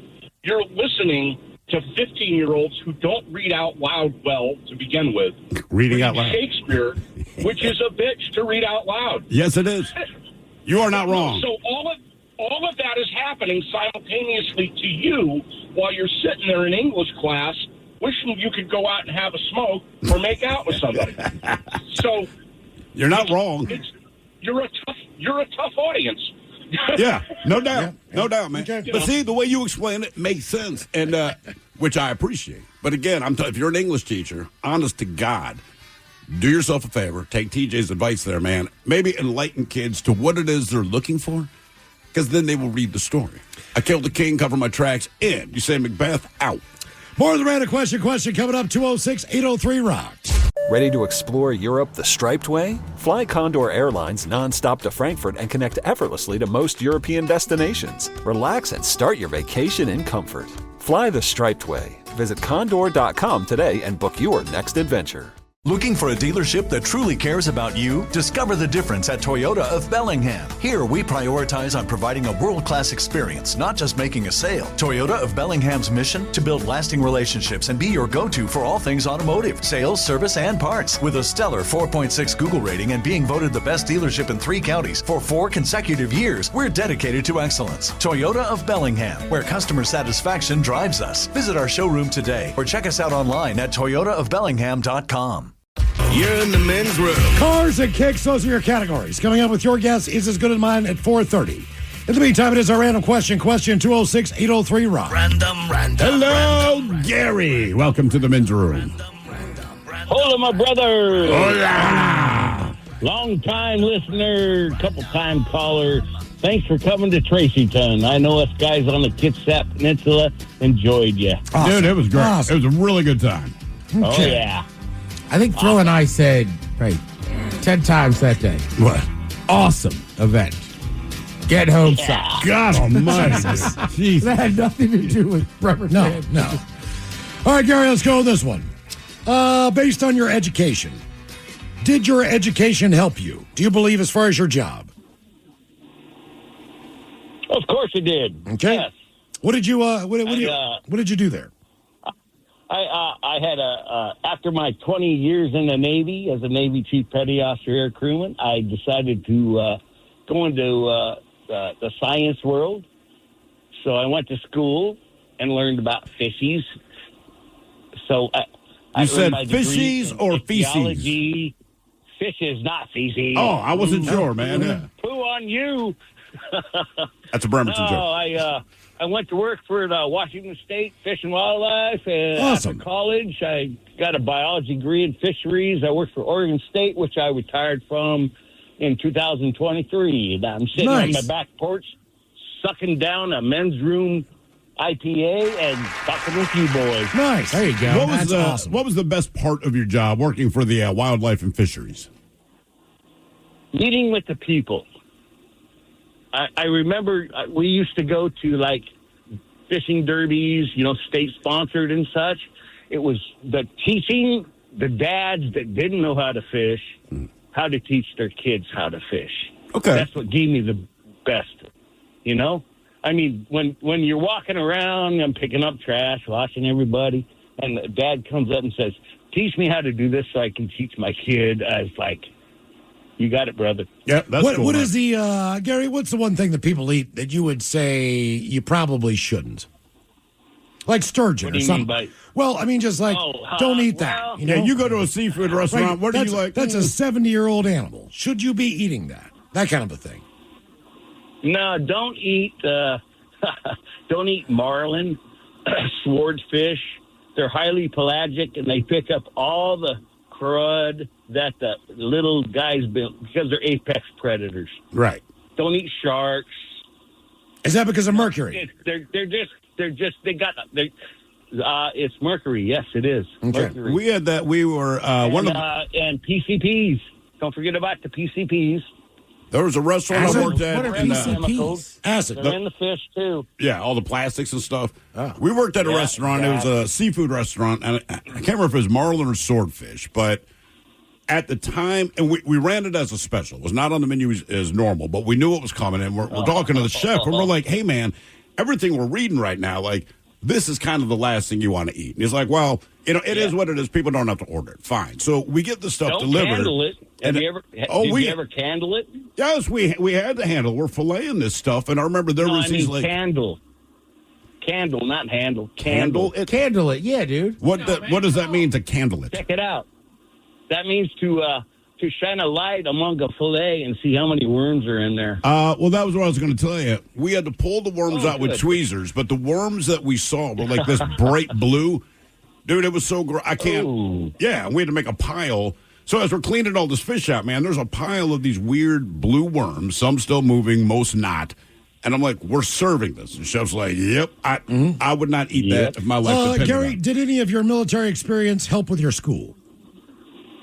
No, I was an air crewman. I did stuff that I can't tell you about, and jumped in the water and did stuff like that, and hauled stuff. I met Noriega. I called you guys about that. I met Manuel Noriega before I do remember that. Yep. He no longer exists. No, I just, I was a firefighter as well, which is kind of strange. I was a unique breed in the Navy. My rating was firefighting, but I was a naval air crewman. Okay. I don't have that anymore. The naval air crewman is a rating now. How many fires did you put out? Oh, jeez, I fought those things. I was ankles deep in Jet A1 fuel on the USS Nimitz during the Gulf War. We almost, it was pretty bad. We didn't catch fire then. Most of my fires were training. The only one I really had to put out was a helicopter that landed hard. And, that one, we poked it out real quick. That was during my early days, back in the 80s. All right. Well, Gary, you've had a hell of a life. Yeah, no doubt about it. Reason we asked, did your education help you? A growing share of Gen Z workers are now questioning whether college delivers on its promise. So, according to a new report from Resume Genius, nearly 1 in 4 Gen Z employees say higher education was not worth it, while almost 1 in 5 feel their degree did not help their career at all. I absolutely believe it. Now, they say, while most in the particular demographic have pursued some form of college, many are now second-guessing whether it actually paid off, especially those who did not major in the fields like STEM or healthcare. But among tech, specific stuff, and medical grads, 87% did find their degree helpful. But that figure drops to 51% for those in arts, humanities, and social sciences. Absolutely. It's not like science specific. It's you might. I think a lot of times people go to school because the places that hire say it's required. Even though, like my brother, I get electrical engineering. Like, this is a very specific thing. He knew he was interested. It's understandable why you go to school for that. But like you said, if you're doing something in the humanities or arts or philosophy, blah, blah, blah, maybe it helps you, but it won't be worth the money you spent to get it. Maybe that's the way to put it. They say, if given a do-over, many Gen Zers say they would choose a different path. Maybe a more lucrative field, trade, less expensive school, or basically just jumping straight into entrepreneurship. But still not everyone is delusioned. About a third are satisfied with their educational choices, and those that hold a master's degree tend to be the most content, though they also wish because that there's a pay difference. My brother had a bachelor's in electrical engineering, and he was working, like I said, not at NASA, but whoever they subcontract to. And they said, we want to promote you. He says, cool, but basically our company policy is you have to have your master's degree. They paid for him to get his master's at Hopkins, and when he was done, his pay increase was substantial. Almost all said they wish they would have spent less on tuition. Yep. Gen Z is also redefining what a successful career looks like. More than half hold a side hustle, and another quarter are considering one, often just out of financial necessity, creative interest, or desire to build something on their own. So side gigs based on the fact that they're just interested in the field, or they need the money, they just want to do it. But you can understand needing the money because, when you look at things, inflation and everything else severely outpaces pay. Correct. So even if you, quote unquote, have a decent paying job, the cost of things around you goes up all the time exponentially, right? So you end up having to do your side hustle or a second job or something just to make ends meet, just to buy normal stuff like groceries. Right. For Christ's sake. Yeah.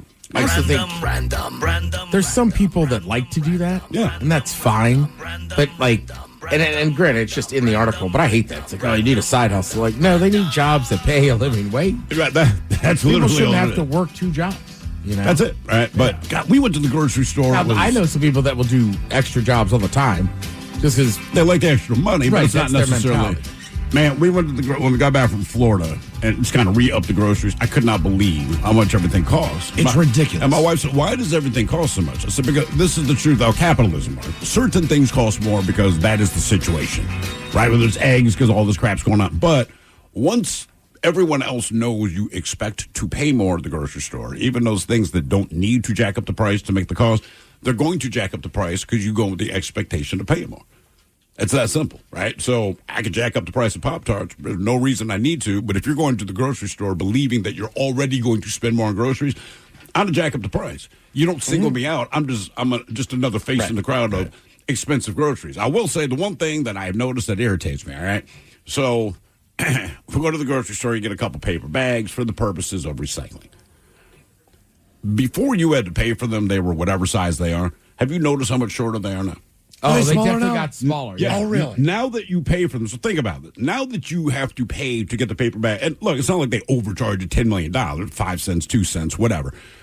But, yeah, man, we'll take out 3 paper bags. So it's just 15 cents. But you add that up over millions of customers in the course of a day. I mean, they're making bank on this. So the thing is, my recycling container in our little recycling drawer thing in the kitchen, it is the same size, okay? So we've been going to the old bags, and it goes to the top. And I want to say those recycling containers are even designed with the idea that you put a standard grocery paper bag in there.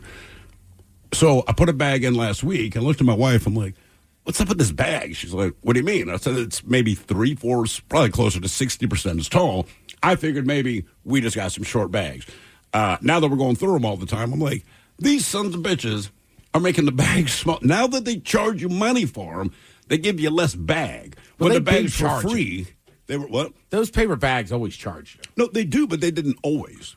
Remember that, especially here in Seattle, because it used to be, hey, man. Right. But I'm saying, like, the bags got smaller recently. Yeah. Like, I've been paying for those damn bags. No, we've been paying for them. I'm saying it occurred to someone going, hey, you realize people, right, probably the last 5-10 years, we've been paying for it. But somebody in corporate said, dude, they're already paying for it. We can make a bigger profit off of this if we give them less bag. And I understand it's just a paper bag, but it's the point where it's like, are you kidding me, man? Mm-hmm. So seriously, yeah, your paper bags are shorter than they used to be. Paper bag. Can we win? And there's probably a reason why. Because you go to the grocery store, you're buying your grocery. You need to buy more bags to accommodate your same number of groceries. Yeah. So they can make an extra 10 cents off of you. But again, when you add that up in the course of a day, a week, a month, a year, they're making bank. And I'm just like, Jesus, is anything freaking safe? Random. Can I just get a paper bag, man? Hello, Jeff. Welcome to the men's room. Hola from Olala. Hola. Hola la. Jeff, welcome to the program. NTR random question. Let's go with this one. Jeff, when you were born, do you know your stats at birth? As far as how much you weighed, what your length was, any of that stuff? I had an enormous head. That's about it. An enormous head. Is that So, something your giant parents told you? Or, I mean, you could probably look in the mirror and figure it out. But did your mother have a habit of bringing it up? Oh, the family picture my brothers show me to this day of me as a little baby with a big head. Oh, no. As big as yours? But you don't know how much you weighed. I was like 8 pounds-ish. Okay. Well, it's not too bad. It seems that's about an average now, I guess. Yeah. I was 9 pounds, 11 ounces. God damn. I was 7 pounds, 5 ounces. 10 even. 10 pounds? Yes. Damn, bro. How about your brother and your sister? Same idea? Or no, they were little baby. They were little tiny babies. They were like 8 pounds. Mike, do you know? I have no clue. You don't know what you weighed? I have no idea what I weighed. Huh. I feel like for whatever reason, it got beaten in my head. It's like that was the first stat I can tell you about. I can tell you my name, my birthday, and I was 7 pounds, 5 ounces. Well, in all fairness, I don't remember 19 inches long. what my kids were. I couldn't tell you, man. I mean, I was just happy they got there. Yeah. I think both of my kids were around the 7 to 8 pound Now, my daughter range. was a little puny one because she was a little bit messed up. Yeah. So she was like 5 something. But the other kid was like normal. Do you remember what time they were born? I get one. People ask me that all the time. I sure do. Like people that are into astrology.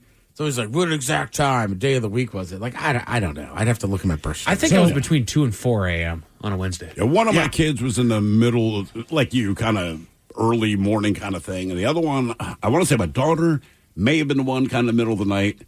And I think my son was like 6 in the afternoon, or it's vice versa. I don't remember. Got home from work Monday afternoon. Water breaks, gather all the stuff. I do remember my wife said, I need a lemonade. And I'm like, all right. So we're driving to the hospital, and I pull into the Royal Farms. And, of course, which is a convenience store. There are 5 people in line. Mm-hmm. I go grab the lemonade, and I walk up to the counter. And I said, sir, I am not kidding. My wife, her water just broke. she just wants this lemonade. Is it okay if I cut in front of you? And he's like, sure, man, absolutely. So the woman who was in line, she went out to check on my wife. Check on your wife or see if you're telling the truth. No, just to make sure. I don't know if she's a nurse, but she got out of line, went outside, talked to her, like, you having contractions? I think she might have been a nurse. All right. So give her the lemonade. We get to the hospital, the Pat Sajak Hospital. I love that. Like, seriously, Pat Sajak. And she is just not having a good time at all. Like, she is really, really just in a terrible mood. Yeah. I mean, everything is my fault. We get into the room, and they give her an epidural. Mm-hmm. This is the first normal signs of my wife that I've seen, as far as not being like frantic and crazy and mean. They stick that thing in, and she goes, oh, yeah. Isn't the Monday Night Football game on? And I was like, well, yeah. Do you want to put it on? Yeah, is this a setup? Sure. Get her another shot. Sure. Are you Can I take some of this home? And then I remember I turned on, it was Colts with Peyton Manning.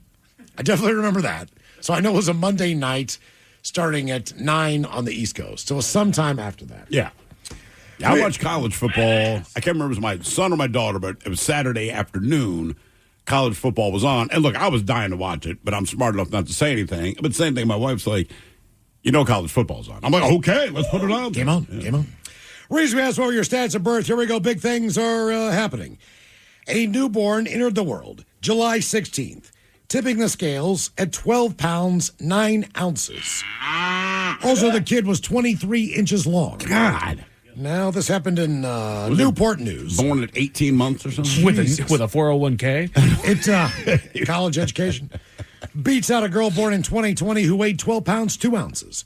A lot of people are saying, my son, he's going to have an NFL scholarship, according to his proud dad, Brandon. Of course the dad said that. His parents... Yeah. The mom's like, my vagina hurts.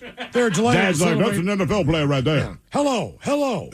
Delighted to celebrate the birth of their new son, although they were surprised by his size.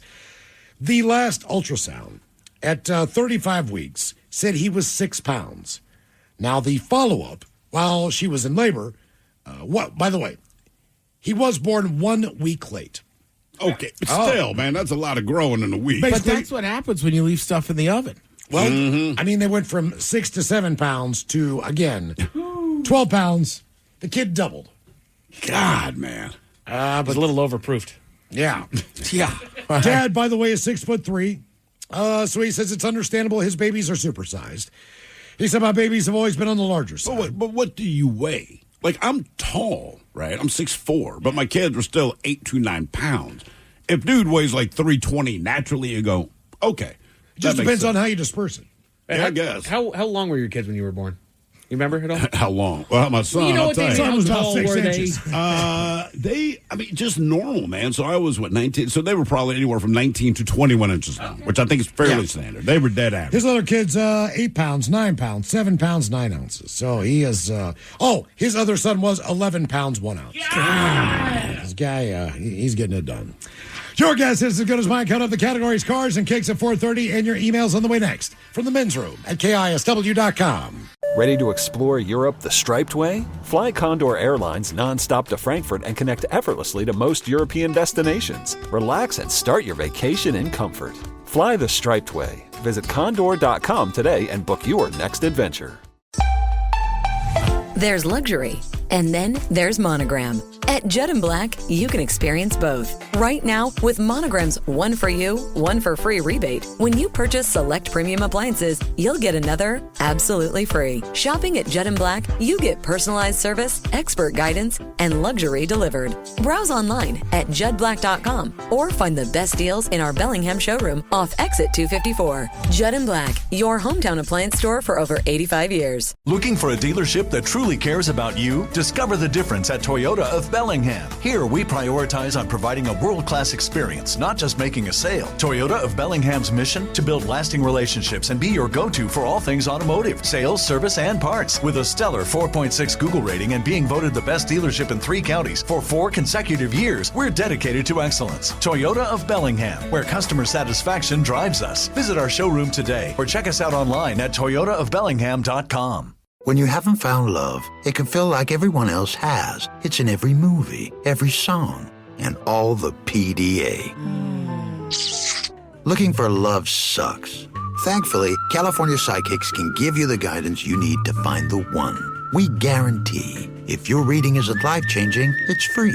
And new customers receive 20 minutes for just $20. Visit CaliforniaPsychics.com and experience the joy of certainty. California Psychics. Looking for a dealership that truly cares about you? Discover the difference at Toyota of Bellingham. Here, we prioritize on providing a world-class experience, not just making a sale. Toyota of Bellingham's mission? To build lasting relationships and be your go-to for all things automotive, sales, service, and parts. With a stellar 4.6 Google rating and being voted the best dealership in 3 counties for 4 consecutive years, we're dedicated to excellence. Toyota of Bellingham, where customer satisfaction drives us. Visit our showroom today or check us out online at toyotaofbellingham.com.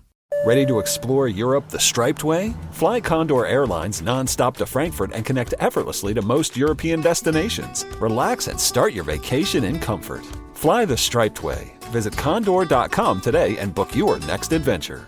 We return to the men's room with Miles and Thrill. Your guest is goes back out of the categories today, cars and kicks. First time for a few emails to the men's room at KISW.com. As we jump right into the birthdays, brought to you by Men's Room Roasted Red Salsa from San Juan Salsa Company. Dip responsibly. Good day, bitches. Want to give a shout out to my spicy, smart little firecracker of a wife, Shay. She is a scuba diving engineer, loves a good beer, fresh seafood, and is going to be a new mom in January. Listen to the show every day religiously, love all the laughs and good vibes. So can she get some dad jokes from Miles, some cocaine Ted, Wendy Williams, and the Dirty Germans talking about lady fonts. Also, any advice you guys can give on being new parents. From your husband, Husky Nate, Taz, and soon-to-be baby, Titus. Yeah.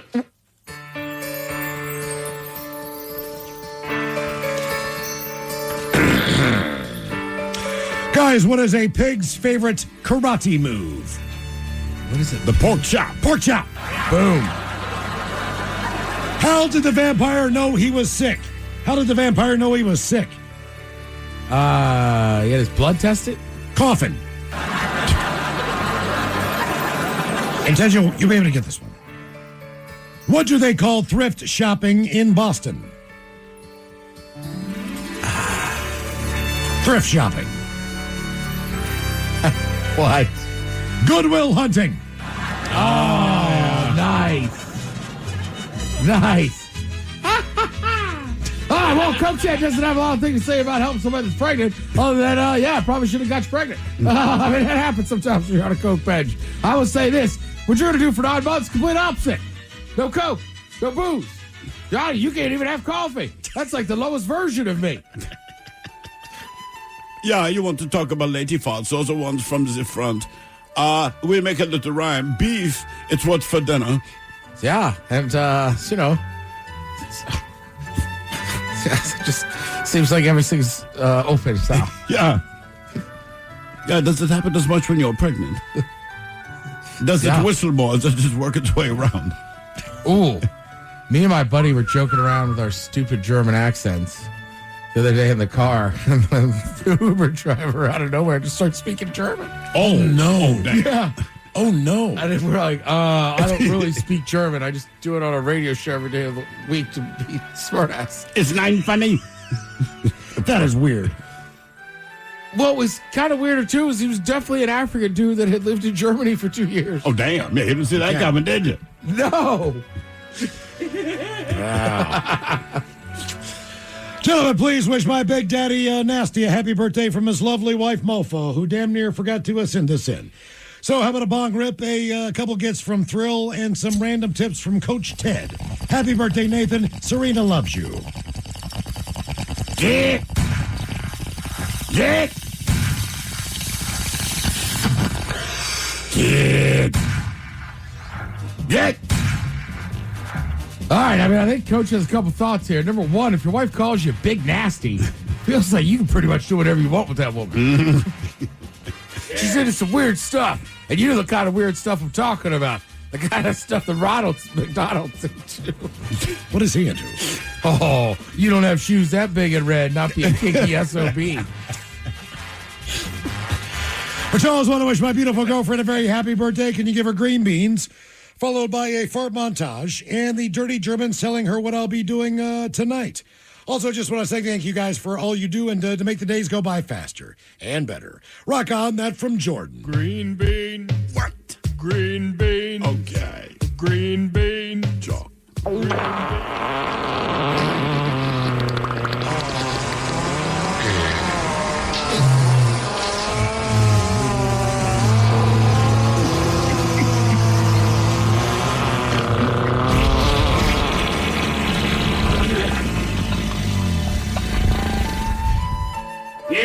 Yeah, tonight for your wife, what you will do is watch us have birthday sex with her and make that exact noise, but out of our junk. Yeah. So I don't know if you remember the rapper Adonix. One of the members is gonna. His name's the Sing we'll have tonight. His name was Sticky Fingers. Jesus. All right, guys, here you go. Happy, happy, happy birthday. Happy, happy, happy birthday. Happy, happy, happy birthday to you, to you, to you. Ja, the Dirty Germans, brought to you by Men's Room Original Sausage. Available through Uli's World Famous Sausage, mensroomlive.com, and other fine retailers.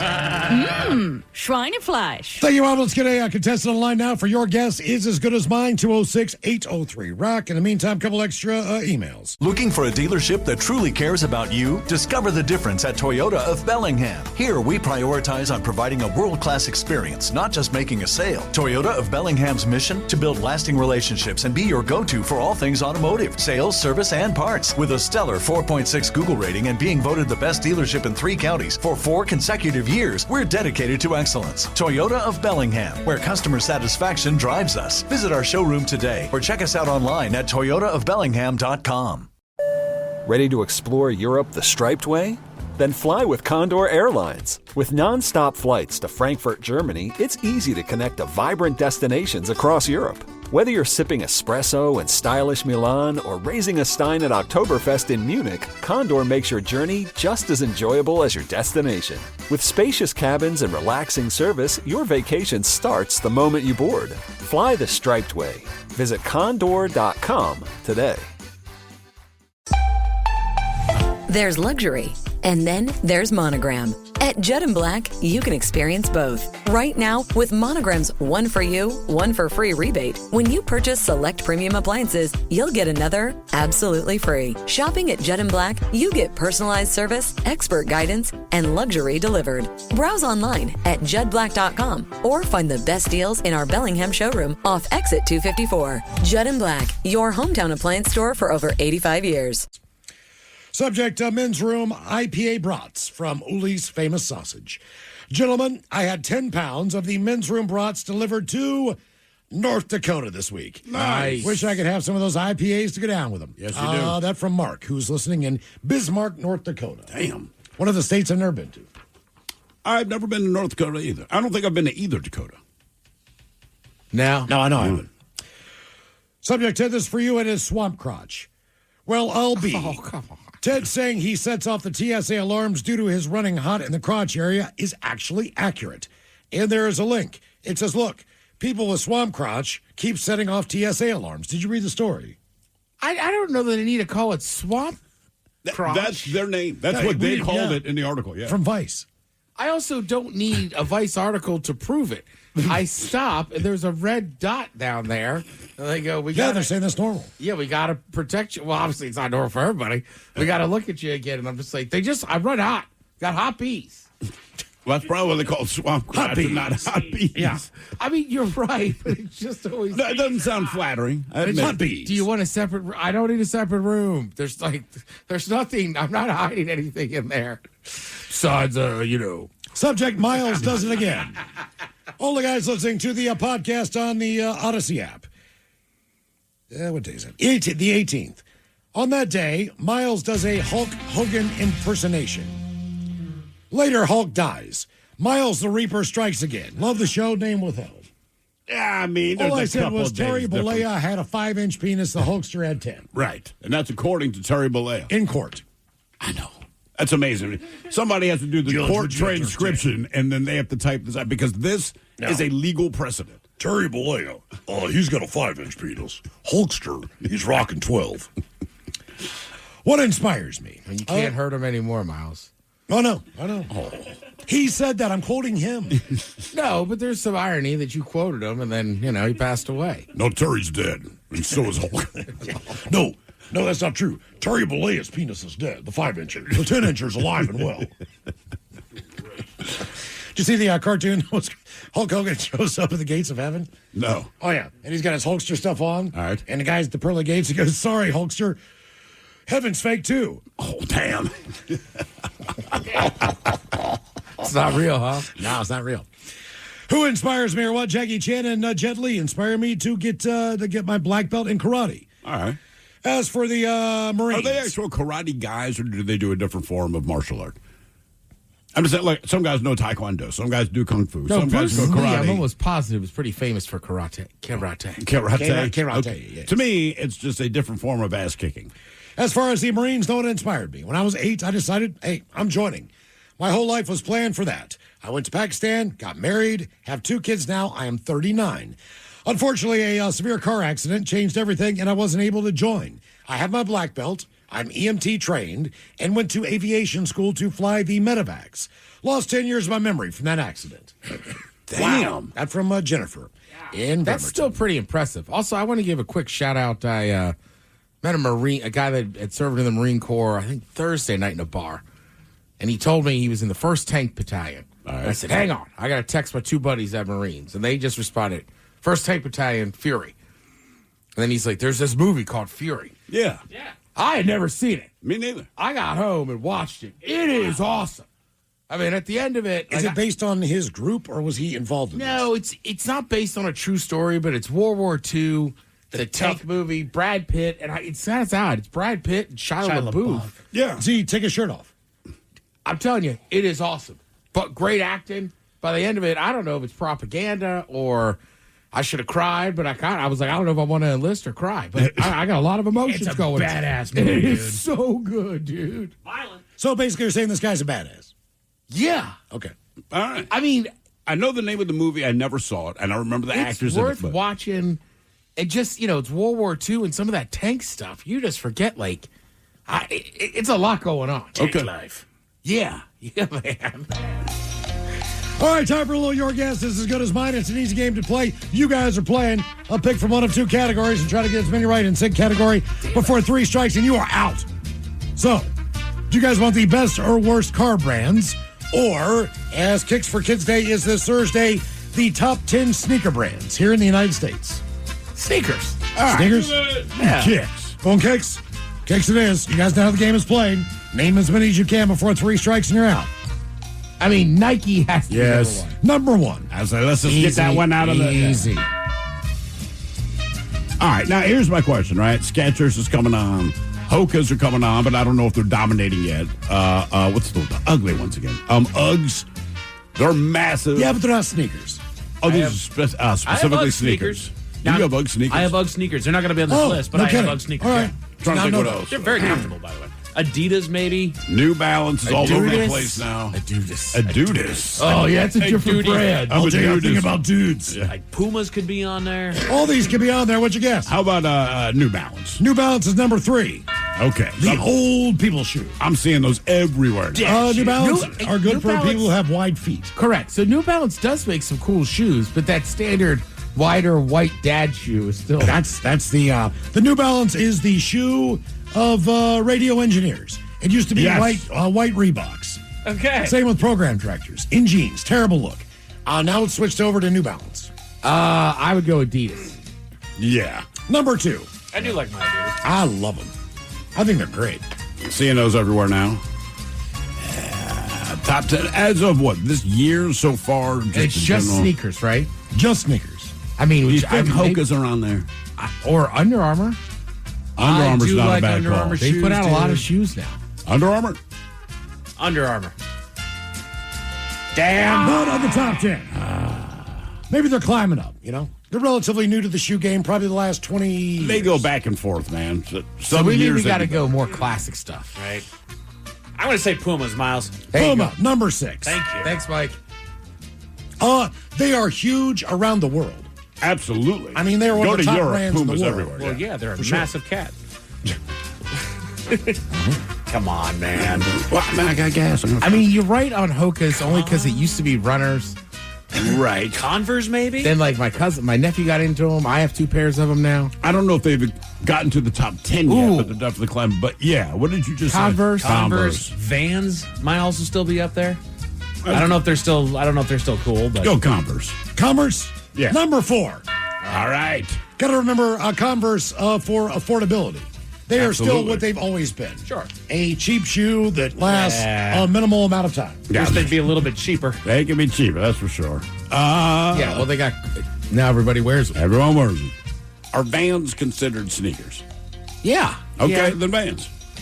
Number 5. So far, you guys have the top 6.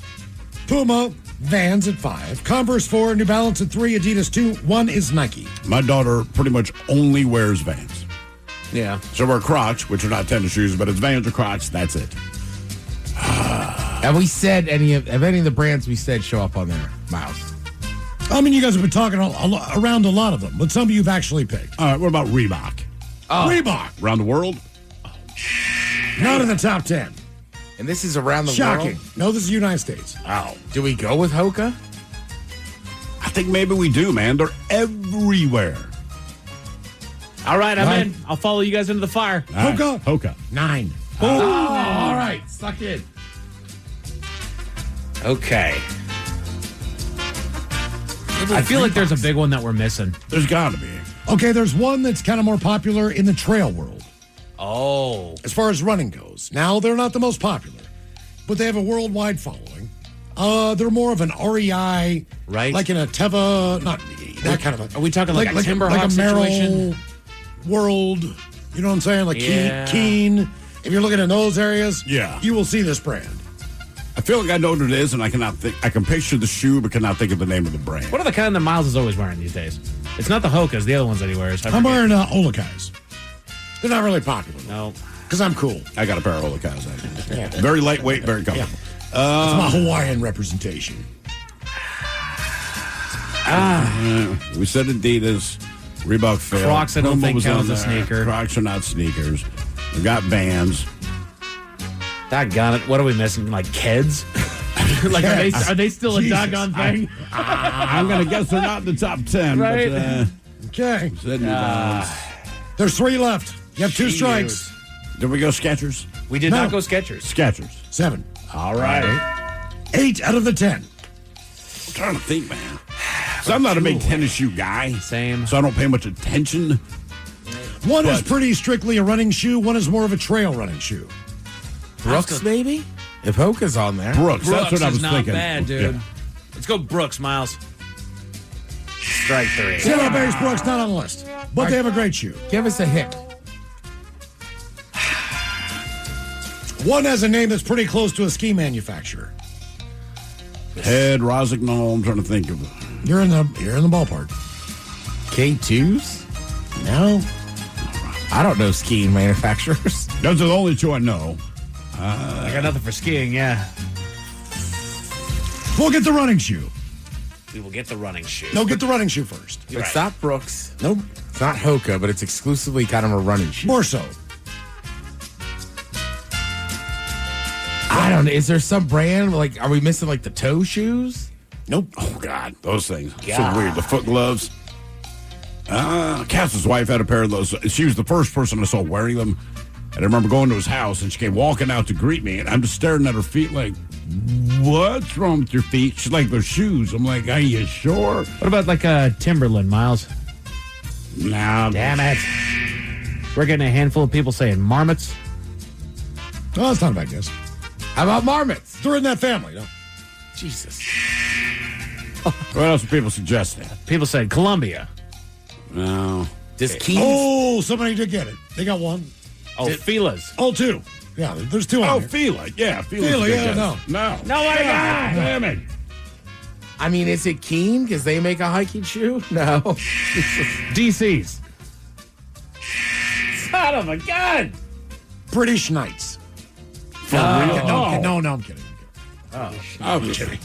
Like K-Swiss or something? Okay, the one you're not going to get is Solomon. I've never even heard of that. Solomon trail shoes? You guys don't know anything about the running shoes? No. They're huge around the world, too. No kidding. They're $1 billion company. Really? Yes. Damn. So, look these guys up. Number 10, Salomon. Number 9 is Hoka. The one that you guys missed, Asics. Number 8. Yeah. Followed by... If you had said soccer shoe, that would have been my first. 7 is Skechers, Puma 6, Vans 5, Converse 4, New Balance 3. Number 2 is Adidas, and the number 1 shoe is Nike. What is your go-to? Adidas. You're Adidas? Adidas. Ted, you're Nike, right? Correct. I'm Converse. I prefer Nike myself. Okay. They're comfortable. There you go. Kicks for Kids Day all day Thursday on the Rock. They probably knew all 10 Donate. of those. The kids get to pick out their own pair of shoes, you see. Uh-huh. The goal is 400 kids in brand new shoes. You can donate right now if you want. KISW.com. Ready to explore Europe the striped way? Then fly with Condor Airlines. With nonstop flights to Frankfurt, Germany, it's easy to connect to vibrant destinations across Europe. Whether you're sipping espresso in stylish Milan or raising a stein at Oktoberfest in Munich, Condor makes your journey just as enjoyable as your destination. With spacious cabins and relaxing service, your vacation starts the moment you board. Fly the striped way. Visit condor.com today. Looking for a dealership that truly cares about you? Discover the difference at Toyota of Bellingham. Here, we prioritize on providing a world-class experience, not just making a sale. Toyota of Bellingham's mission? To build lasting relationships and be your go-to for all things automotive, sales, service, and parts. With a stellar 4.6 Google rating and being voted the best dealership in 3 counties for 4 consecutive years, we're dedicated to excellence. Toyota of Bellingham, where customer satisfaction drives us. Visit our showroom today or check us out online at toyotaofbellingham.com. The men's room returns with Miles and Thrill. Lights.com double trigger toast for the show of the day at 5:08. And we do have your headlines on the way at 5:50. But first, quick check on Mike Hawk and some of the stories and headlines he is not working on. Well, thank you, Miles. A baby born in Virginia just set a hospital record as he was born at 23 inches long and 12 pounds, 9 ounces. We mentioned him a little bit earlier today. That's still wild to me. And this is what their second kid, and the first kid was also like 11 pounds something or 10 pounds something. Right. Good Lord.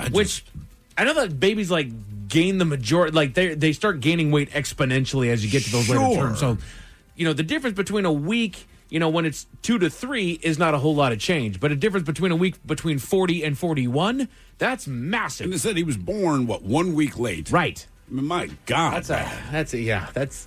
You think he was even crying? Or he's just like, stop. Get me out.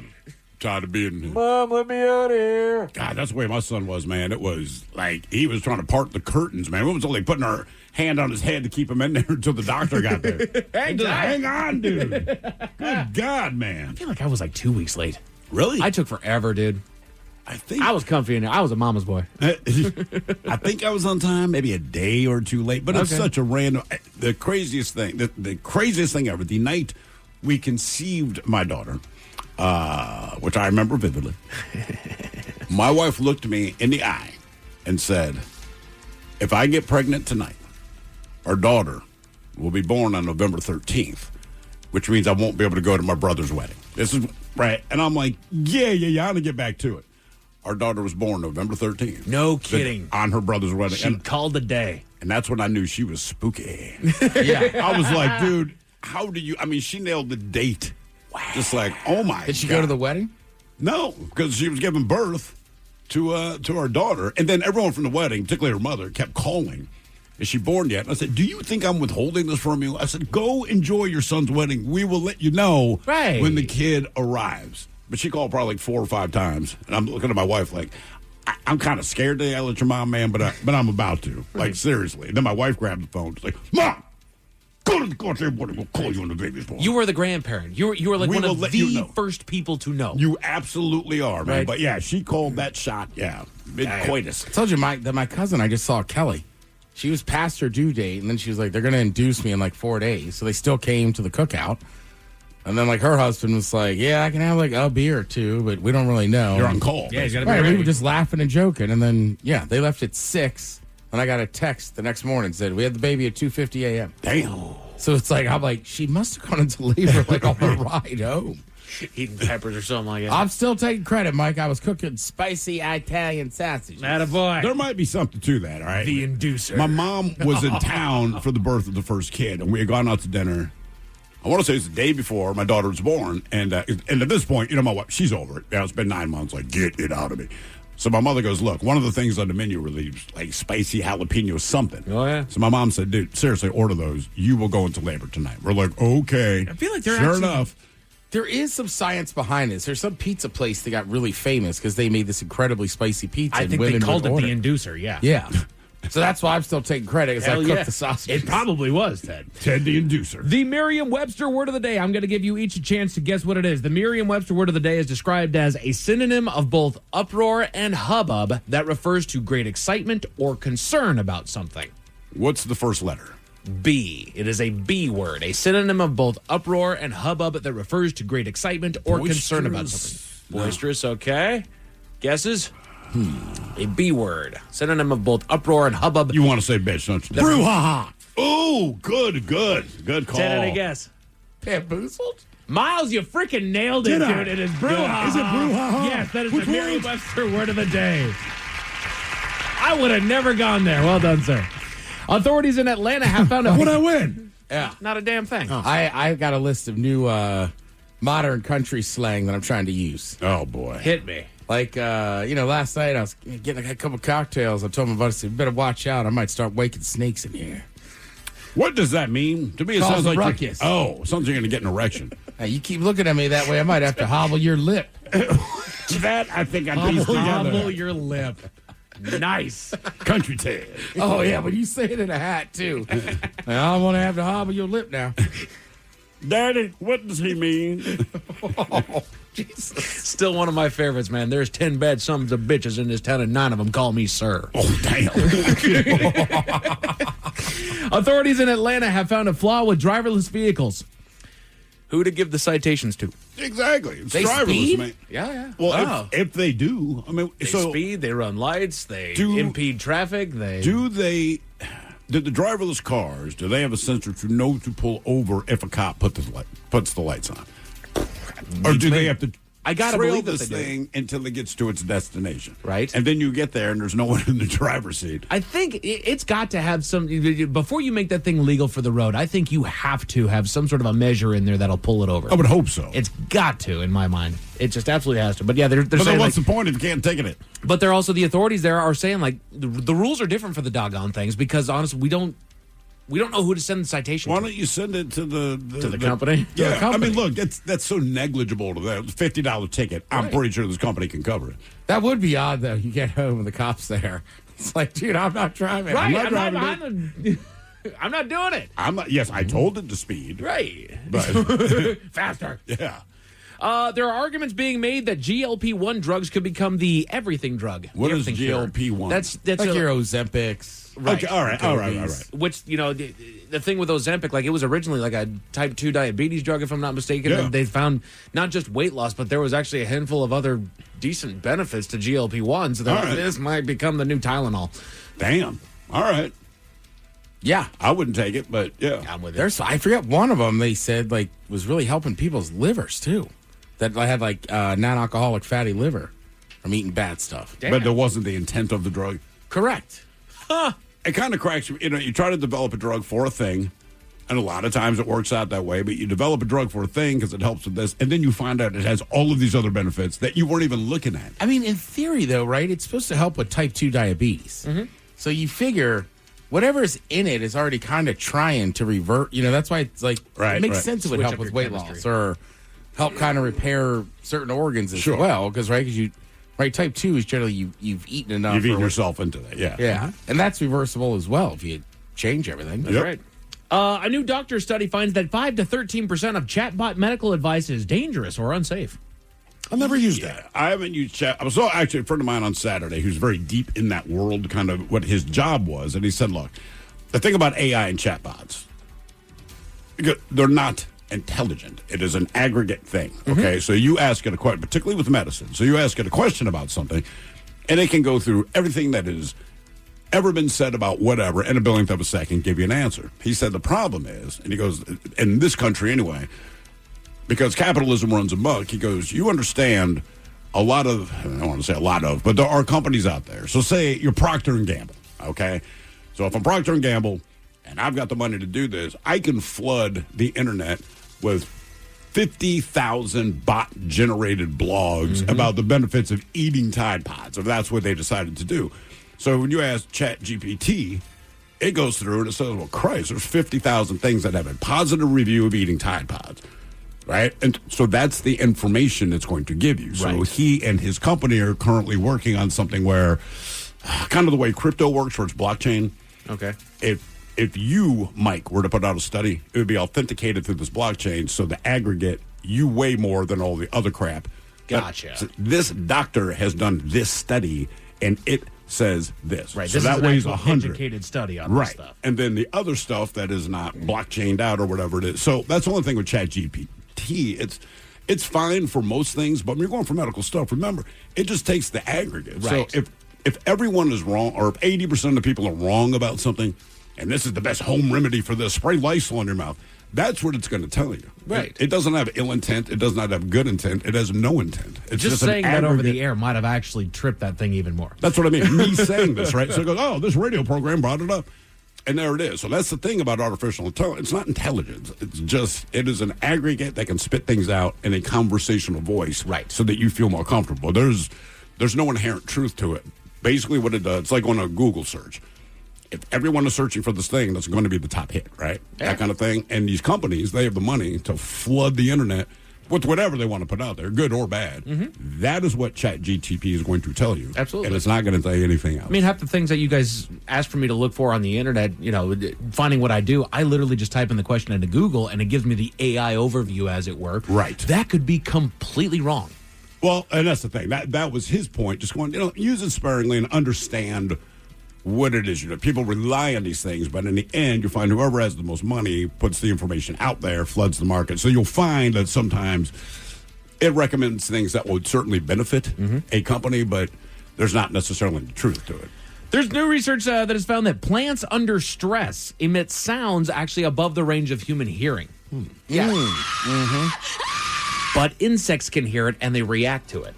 I did go a little bit into this one. They actually did a study where they had moths that were wanting to nest or something like that, as it were, and they had two plants. There were two tomato plants. One, they were given plenty of water. The other one, they were dehydrating it. Okay. And they flocked to the one that was hydrated, because the dehydrated one, it's stressed out, it's freaking out, it's screaming at everybody out there that'll hear it, and they prefer to go to the one that doesn't have the noise. So vegetarians remember that. Yeah. Your food's screaming too. Yeah, I mean, plants have feelings. They do, dude. Yeah, you just can't hear it. You play music and they're happy and they're vibrant, like you're eating living things. Vegetarians don't care. Yeah, there's always signs, right? Like, you wouldn't eat this or whatever. It's a pet. It's like, well, the plants lives inside your home. Do you eat your roommates? Well, yes. You do, yeah. Steve, I remember you telling a story about how you basically got HR to add some more stuff to the employee handbook because it wasn't in there, correct? They were, at CBS Radio, they were very, very, very strict about their handbook, and they put out a new one each year. They would have you sign it. If you violated any of those, you could be let go. So Miles and I both kind of made it a policy to do different things. Like, let's see if we can get a monkey and put it in the boss. Let's not sign that book. Right. And then what we found out, they would update that in the CBS handbook each year. Why, yes, they would. In fact, there's a whole list of things. The Men's Room Top 10. The Men's Room Top 10. 10 or more things HR experts say you should never do while you're at work. Well, I've worked in radio now for 30 years, and one thing I got to say is I've had my share of HR people that I don't know I would say were or are the most moral or ethical people I've ever met. Maybe that's why we got along so well. Like, I had one who would pull out the old THC vape pen for a quick hit or two. This person offered me a hit one time, so I obliged. Now, I rarely have had any good interactions with the marijuana, and one hit off this thing, I had to sit down because I was about to pass out. 2 lessons learned here. 1, I'm a little bitch. 2, HR people can be a lot of fun. I know exactly who he's talking about, too. Oh, yeah? Oh, God, yeah. This is a true story? Yeah. This particular HR I loved them. Okay. For obvious reasons. But, they were... Thank God it wasn't me. Yeah. Good Lordy. So these are 10 things that HR experts say that you should never do while you're at work. They go to the bottom of the list with getting too political. Well, sure. Right. Believe it or not, bringing up politics at work is like lighting a match in a room full of fireworks. Office debates about politics usually spiral out of control. And even if you're calmly sharing your opinion, these conversations often leave coworkers feeling uncomfortable or alienated. Work is for collaboration, not argument. So keep the political talk to close friends outside the office, and you'll avoid a lot of unnecessary Or you tension. don't have to even talk to me. Right. If I'm your close friend, let's just hang out. We don't need to talk about that. Well, now that we're at the bar, let me tell you, man. Like, no. No. I don't want this. I already read the story. Next time the boss discussed yells, just hey, I'm here to collaborate, not argue. That's All right. Oh, that's a good one. Yeah, for 2 seconds. Acting like the rules don't apply to you. I don't know in any situation where that gets you ahead. I plead ignorance. I found out works, but okay, man, I didn't know that. You didn't know to. No, I didn't. Says, be honest, nothing kills team morale faster than someone who plays by their own rules. This kind of behavior normally gets spotted early on, usually from folks who think that their talent excuses bad habits. Yeah, I cannot imagine. Who would do that? I know. That's disgraceful. I feel like they should update it with don't date the CEO and go to concerts. Oh, man. Yeah. That's not a bad call. He's Coldplay. Fighting in public. We all know that tension happens at work, but turning a disagreement into a full-blown argument in front of the whole office is a huge mistake. Workplace arguments that get loud or aggressive rarely stay private, and even if you're in the right, yelling or being combative in shared spaces makes you look unprofessional. That's part of the problem with somebody that's combative, is that you have two negative options to go with. Either A, let them do it and you get walked over basically, or B, stand up for yourself, but now you don't look good either because you're yelling at them just as bad. I remember getting berated terribly by an old boss of ours. I mean, in the lobby of the radio station. I'd literally just come into work. I knew I was going to get in trouble. I just did not know it was going to be as soon as I opened the door, right? And this guy went out for a couple of minutes. And when he was done, I kind of looked up. I was like, dude, I am sorry. Were you talking to me? Oh. And he turned red and just stormed down the hall. I'm like, all right, there we go. Back to work it is. Good talk. Good talk. Oh, yeah. Brushing off feedback. Again, these are 10 things that HR experts say that you should never do while you're at work. Nobody loves being told that they need to improve, but if you shut down the second someone gives you feedback, that's a problem. Those who can't take criticism, especially the constructive kind, quickly earn a reputation for being difficult. It's not about perfection, but about being open to growth. So ask questions and show that you care enough to adjust. You hear that, Tina? When I said you shouldn't wear that shirt because it makes you look fat, it's just constructive criticism. I'm trying to help you improve. Yeah. I'm not the only one who thinks so. I want you to be better. That's right. You know what? If you're better, we're all better. So step it up. I think constructive criticism is fine as long as it's work stuff. Yeah. Agreed. And keep it constructive. Constructive, right. Sometimes that is the key word. Sometimes some flavored, colorful language gets thrown in. It's like, that was a little inflammatory. Didn't need to throw that part in, but okay. I see where you're at. Skipping breaks every day. It's no secret that some people think skipping lunch makes them look like heroes. In reality, it makes you look tired and way more likely to mess something up. People who never step away tend to burn out faster and drag the team down, but breaks aren't a luxury. They're how you stay sharp. Yeah, that's why I barely do anything. Hey, dude, I'm noodling this through. Flirting with people that you work with. Ooh. Sure, crushes happen, but turning your office into a rom-com is a fast track to awkward territory, and often, flirty behavior snowballs into something uncomfortable. Even if things start out mutual, they can turn messy, and coworkers always feel the tension. First of all, I'm not flirting. I'm simply standing here pantsless. What's playful to you might feel inappropriate to someone else, so keep it respectful and leave the flirty energy for places that don't involve deadlines and shared products. How could you turn this down right here? Hey, come on. I would say, too, stop touching people. God. Yeah. Some people are just touching. It's like, stop. Right. We're coworkers. Correct. We're not even friends. We're coworkers. Yeah. Like we're not there. And also, learn who you're there with. Yes. From time to time, somebody shows up. It's like, dude, we just met. We are not there. Mm-hmm. I don't. Okay. Thank you. Go away. Put your shirt back on. Right. We'll act like this didn't happen. Zip up your pants now. Yeah. Mentally clocking out early. Again, these are 10 things that HR experts say that you should never do while at work. Not even listening to you, Mike. This might sound familiar to some. You're still on the clock, but your brain has already left the building. This is one of the top things that annoys managers and coworkers alike because it's not about working late. It's about staying present until the workday actually ends. And when someone zones out for the last hour, it creates a drag on the whole team. Stay engaged and finish strong because it shows that you're consistent, not just coasting. I mean, we're live on the air, but I'm somewhere down in the Chattanooga. But the sad part Chattanooga. Our show is actually on until 7. Yeah, Chattanooga. There you go. Hey, it's It's my river. I'm mentally there, man. I call it whatever I want. Point is, I'm checked out. Hey, it's Jimmy Chattanoochie. Chattanoochie. Hey, where you been? Complaining about work online. If you thought nobody at work would spot you posting something vague on social media, you'd probably be wrong. Too many times companies have dealt with countless situations where a just venting post led to real consequences, and posting about your job can make you look careless and ungrateful. I think anything. Just in general. I mean, topic-wise. Right. If they don't like what you posted, they could fire you. Right. So don't do it. Don't do it at all. Also, No. look, I'm not here to judge.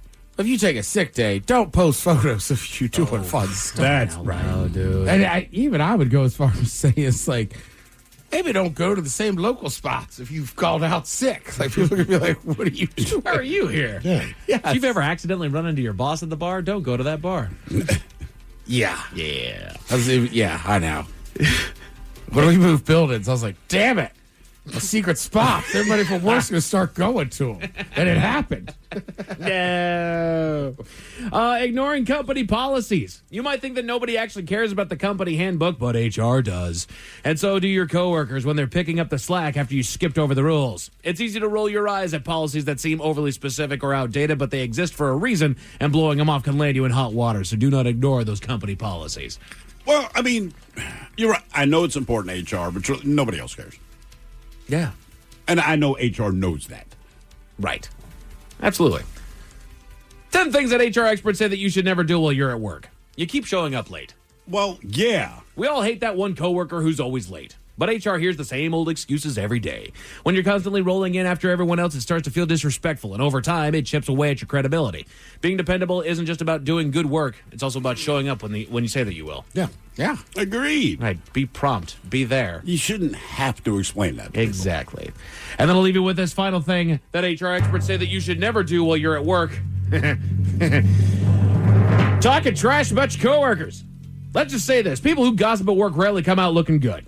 Even if you're blowing off steam, those snide comments about a teammate tend to make you the one folks side eye. And once your name gets tied into drama, trust goes out the window. If someone's truly causing problems, take it up with your manager. Otherwise, zip it and move on. Be careful what you say, man. Everybody's listening. It is. That can be tough, though. Absolutely. I don't know anybody that never says anything bad about a relationship. Right. And you work with people every day. You know what I mean? It's like, I don't think that guy hates his wife. I think she really annoyed him today. Right. Well, and sometimes you just need to ask other people, like, are you seeing what I'm seeing? Like, am I nuts for this? Is Gary a real douche waffle? Right. Yeah. Or do I just need to calm down? Right. Did I just not like him because he started touching me the first day that he met me? Right? Jesus. And he thinks it's the Chattanoochie.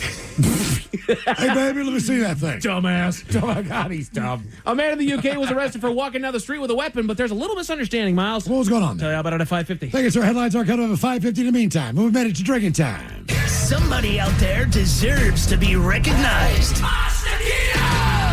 And the men's room knows just who it is. So to you, we say, bottoms up, sailor.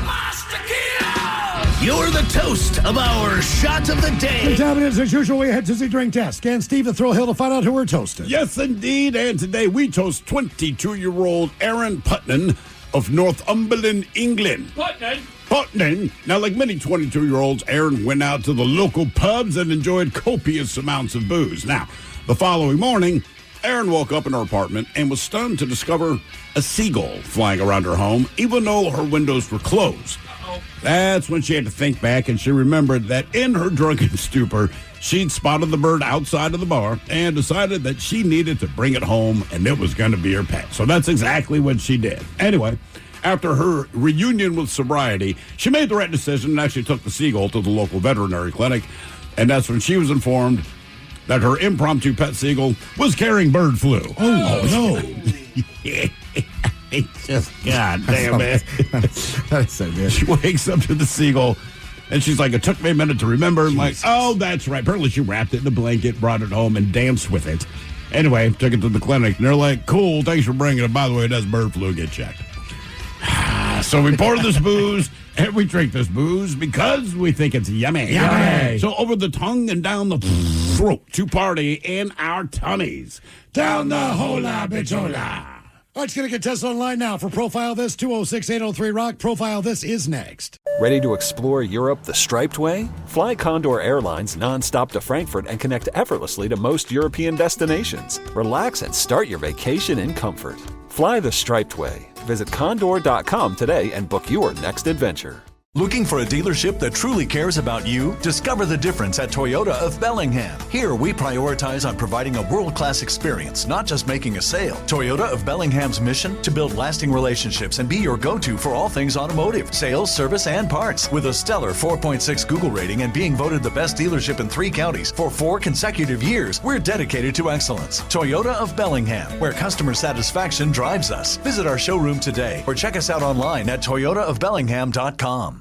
When you haven't found love, it can feel like everyone else has. It's in every movie, every song, and all the PDA. Looking for love sucks. Thankfully, California Psychics can give you the guidance you need to find the one. We guarantee if your reading isn't life-changing, it's free. And new customers receive 20 minutes for just $20. Visit CaliforniaPsychics.com and experience the joy of certainty. California Psychics. Ready to explore Europe the striped way? Then fly with Condor Airlines. With non-stop flights to Frankfurt, Germany, it's easy to connect to vibrant destinations across Europe. Whether you're sipping espresso in stylish Milan or raising a stein at Oktoberfest in Munich, Condor makes your journey just as enjoyable as your destination. With spacious cabins and relaxing service, your vacation starts the moment you board. Fly the striped way. Visit condor.com today. The Men's Room presents Profile This. And Stephen Throwhill, could you please tell everyone how Profile This is played? Sure can, Miles. It's a simple game where we share with you a real-life news story, something that happened right here on planet Earth. Earth. And as you listen to the story, based on the stereotypes you believe to be true of people and the decisions that people make, we'll ask you what it is you think makes the story a story. You gentlemen are competing against one another today. And as always, you have your choice of one of 3 stories. Today we have interior decorating, where you guess the foreign object that ended up on the inside of someone. Animalize This, where you guess the animal responsible for causing the problem. And finally, License to Spill, where you guess the substance responsible for creating the mess. Spill?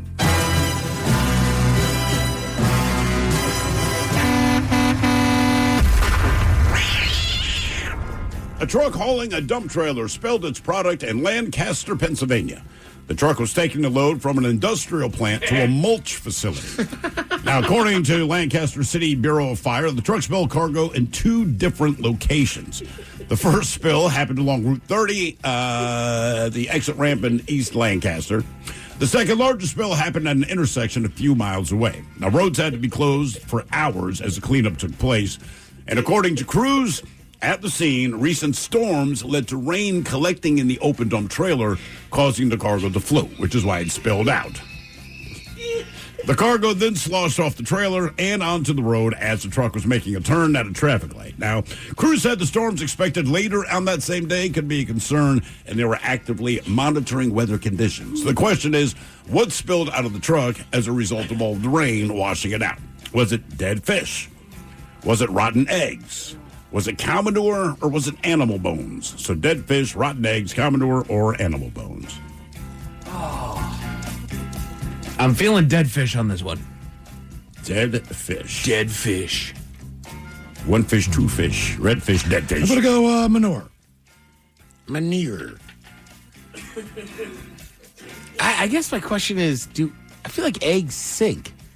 So the water raining on top of this dump truck. There's too much stupid stuff happening in here right now.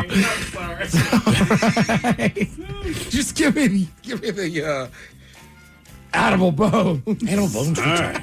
What spilled all over the roadway there? Dead fish, rotten eggs, cow manure, or animal bones? We'll find out next.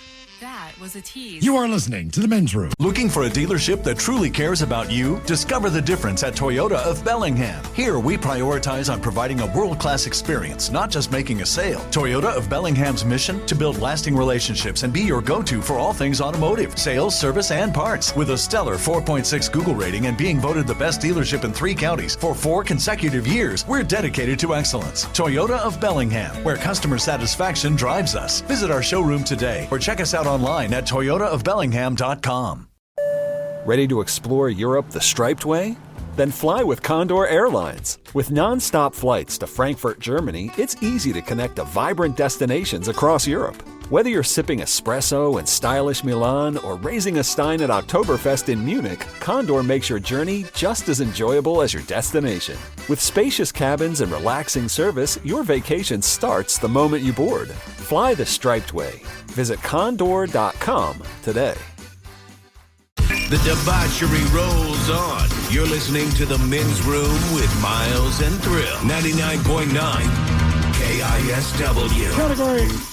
Categories license to spill on profile this. We got a truck that spilled its load in PA not once but twice. And it got messy. Question is, what was the load? Dead fish, rotten eggs, cow manure, or animal bones? All right, let us start with the Ted Smith. Oh, no, really? Yeah, you want the animal bones? Usually, through some strange logic, you get these things right, not animal bones.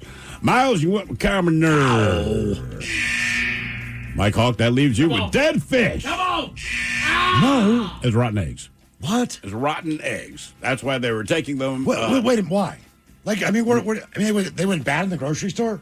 I don't know what the deal is, but they took them from an industrial plant. So, and then they're taken to a mulch facility. I don't know, but I guess they were just in the trailer, all the rain. So it's not that the guy did anything negligent. They're like, every time he took a corner, it would just slosh over the side. Oh, my God. That's why it happened twice. So the guy's not in any trouble. He had no idea. He's like, that's on the weight shifting. Yeah, you make a sharp left turn. Next thing you know, rotten eggs go over the side. You make another turn. Dude. God, that's gross. That's going to reek for days. Well, it's the thing. And it was downpouring when it happened. So they're like, trying to clean this up has been awful because the eggs are just moving everywhere. Well, Pennsylvania's bad enough. Out in Lancaster, we've been there. You think anyone even noticed? What's your air freshener? Now, for all TV news all the time, it's time for TV Time with Ted. And now, because your pathetic life is confined to countless hours in front of a talking box, the Men's Room presents TV Time with Ted. All right, your choices today. You got Seth Meyers. You got the Jimmies. Tom and Kimmel. Writers. Colbert. Or Ted Smith. Is it Ted or is it late night? It is right that a Tyrese guys have teams of talents and writers help them come up with their monologues each and every night.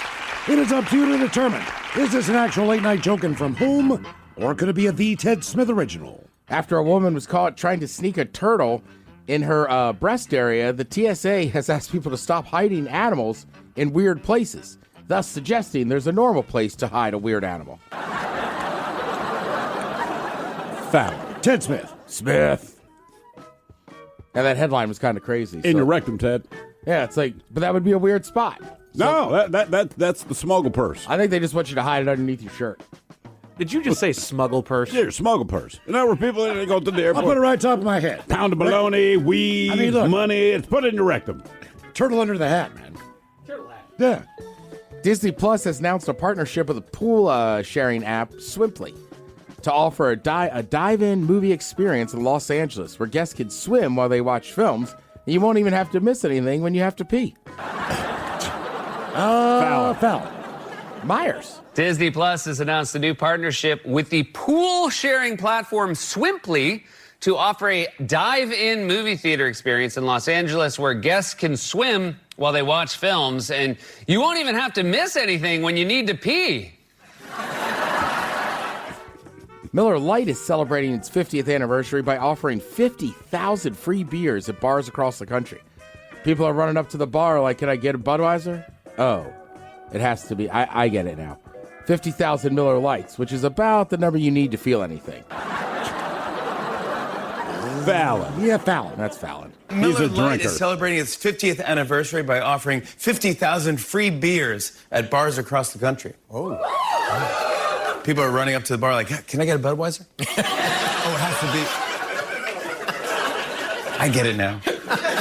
You have 50,000 Miller Lights, which is about the number you need to feel anything. Well, you know I didn't write it. The great-grandson of Italian fascist dictator Benito Mussolini is a soccer player and says his name bothers other people more than himself. Same, said his teammate Joey Hitler Cosby. Damn it. Myers. Yeah, that's Seth Myers. The great-grandson of fascist dictator Benito Mussolini has joined a soccer team in Italy and said this week that his last name, quote, bothers other people more than me. Same, said his teammate Joey Hitler Cosby. I know. It's like, well, your last name is Mussolini. Man. Yeah. Oh, we changed at the end. Like, too late, Italy. I know. I also say, joking around about domestic beers. Doesn't everybody get the term domestic beers? I don't know. I was at shows all weekend. Like, one line, ladies, like, I was like, hey, just any light domestic beer. Well, we don't have Bud Light. Like, okay. Any I don't care. Domestic beer. I don't care. Like, I'm like, the line, I want to be like, the line is massive. That goes just all grab two beers and sell Rainier, them to me. anything. Pabst, you know. I like domestic beer, any of them. All right. That is weird. We don't have this. Could be Budweiser. I didn't ask for that. I said any. So the ones you do have. It's not an IPA. It's not an IPA. It's not a pale ale. Just give me a damn beer. Any, American burger that you got. Well, we don't have the Big Mac. Like, okay, well, Okay. One It just you do happened to me a couple times. Like, look, I'm trying to speed up the process. I'm going to start doing it. If we're ever getting restaurants again, thinking about a Whopper. Well, we don't have Big Macs. One Burger King. We don't have McNuggets. Yeah, okay, man. Okay. Got to get the chicken tenders. Sure. Mike's been with me before. I did it at lunch one day. I just said, any light domestic macro brew will work. And they were just like, what? Why? It's like a Coors Light, Miller Lite. Yeah. What do you have in a bottle that doesn't cost a lot? Yeah, that's right. So Chris Stapleton, we all know him. Chris Stapleton seems to be the country artist that mixes into everything. I always go back to. He was at the Motown anniversary at the Grammys. It's got that voice, man. Yeah. If you needed a toe and he showed up, you wouldn't even know what's up. I know. You'd be like, oh, dude, thanks for coming and get me, man. Thanks, man. He's got a great new song in the new F1 movie. That's like one of the opening scenes, which I loved. Well, now he just appeared on Sesame Street, and he's got a new song about friendship and music, and he got some of the Muppets singing with him. Music is the sound of your friends gathering round, and the smiles and the frowns on their faces. Music helps you feel feelings true and real, and they're felt by people in different places. So if you're little, if you're grown, know you'll never be alone. Someone somewhere knows what you're going through. Just remember Thank when you, you're Kermit. sad or the best day you ever had. Whatever you do, you've got a friend in music. I mean, I kind of like it, and then it sounds better with the Muppets. It sounds like Willie Nelson to me, but Kermit sounds like your drunk buddy that unexpectedly joined you on stage at karaoke. Correct. You know what I mean? Chris is like, oh, dude, I nailed the song. I go sing it. And Kermit's like, oh, let me help you out, buddy. He needs help. Right. I have seen that movie before. Oh, yeah. I had a buddy that was just, he was after a show, and we were all camping, and one of our good buddies he was doing original acoustics. Okay. Oh, no. And this Did you ask for that? We did, but my drunk buddy kept like harmonizing. I'm like, there's no way you know the lyrics to this. It's an original song he's never played. Like, I wrote this a week ago. Thanks for your help, buddy. All right. But he kept trying to harmonize in there. I was like, I got this. That's exactly what you're saying. Kind of like Kermit. Hang on. Yeah, let me help you out, Chris. That did sound very Sesame Street, though. Oh, absolutely. Correct. That worked. That fit. What is Sesame Street on now? Ooh. Did HBO take it or something? think there was they did. the big Sesame Street shakeup, as it were, a couple of months ago. But like, they're not. I don't think they're on PBS anymore. No, and they're not on Netflix. And like, I do not watch Sesame Street, but I'm a Sesame Street apologist. Right? I will it says defend that. the Netflix and Muppets. PBS. It is Netflix. Huh, Yeah. okay. Right. Later this year, it'll be Netflix and PBS. Okay. My bad. So I don't know where they're on now, Steve. I have no idea. Right, that I always get confused with Sesame Street and the Muppets. What do you mean? So the Muppets... But the Muppets show up on Sesame Street sometimes. Correct. Well, no, I think it's more... Sesame Street was the originator, right? And then Kermit the Frog kind of went off. The next time we saw him in our childhood, he was hosting the Muppets, but the Muppets were... Not quite late night, like 7:30, 7 o'clock, whatever. But I want to say they were network. Yeah, Bert and Ernie don't go on the Muppets. Right, that's what I mean. There's no. I think Bird, Kermit's no the only Muppets. crossover. Elmo's Big never been Bird. on the Muppets. Elmo doesn't. Elmo. Muppets? Elmo No, doesn't- man. no? No, he's not called up to prime time, brother. He is All right. daytime kid. I don't think, other than Kermit the Frog. And Miss Piggy. But Miss Piggy Ah, no, was Miss never on Piggy's on Sesame Sesame Street. Huh. All Yeah, right. she's 100%. That's what I'm saying. I think Kermit is the big dog there, Big Frog. He's the only one that crosses. Frog. Over. Yeah, like Big Bird's never been on the Muppets. None of those guys. All right. Contract, you know. Let's see. Pee Wee Herman's bike from his Big Adventure. Well, it's at the Alamo. That makes sense. Yes, it Animal does. bike.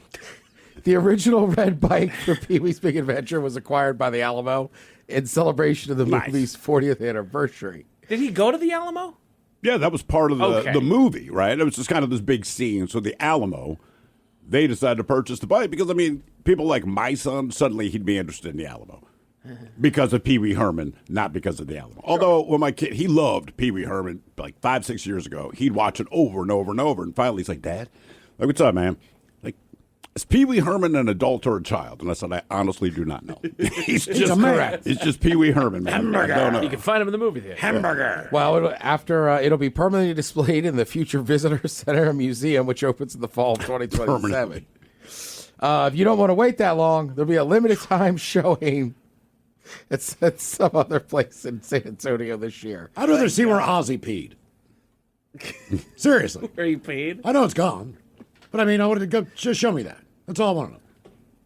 Yeah. Well, the Alamo has said, hey, don't worry. The bike will be stored in safekeeping, maybe in the basement. In the basement. I think that's a callback to the movie or something. Or Maybe. I don't remember it all. The I just know Alamo. he was at the Alamo. I remember the bike vividly. I don't know. Yeah, like, I liked Pee Wee Herman, but he was so strange. I just never really got a ton into it. It was but there was very other strange. kids I knew. That was like their thing. Like, you had to watch Pee Wee's Playhouse and be like, all right. I was always kind of more like, I don't know, can we throw a G.I. Joe on or Garfield and Friends? Garfield. Garfield and Friends was a big one for me on Saturday morning. Hell yeah, But, man. You know how kids are. So everybody has their separate thing. But like the Pee Wee people, they were all in on Pee Wee. Are they like the future of Primus fans? Maybe. You know what I mean? Like, nothing against Primus, nothing against Pee Wee, but it's you're real locked into this slightly unusual thing. Yeah. And you always feel the need to explain to other people what we're missing if we don't love it. Correct, because Primus people always have to explain to you why it's the greatest band ever, and you don't understand. But just a note to anyone, and it doesn't matter what band you like or what genre. If you have to explain to people why it's great, it's not great. That's right. That's all. Like, you don't have to explain why LeBron James is great.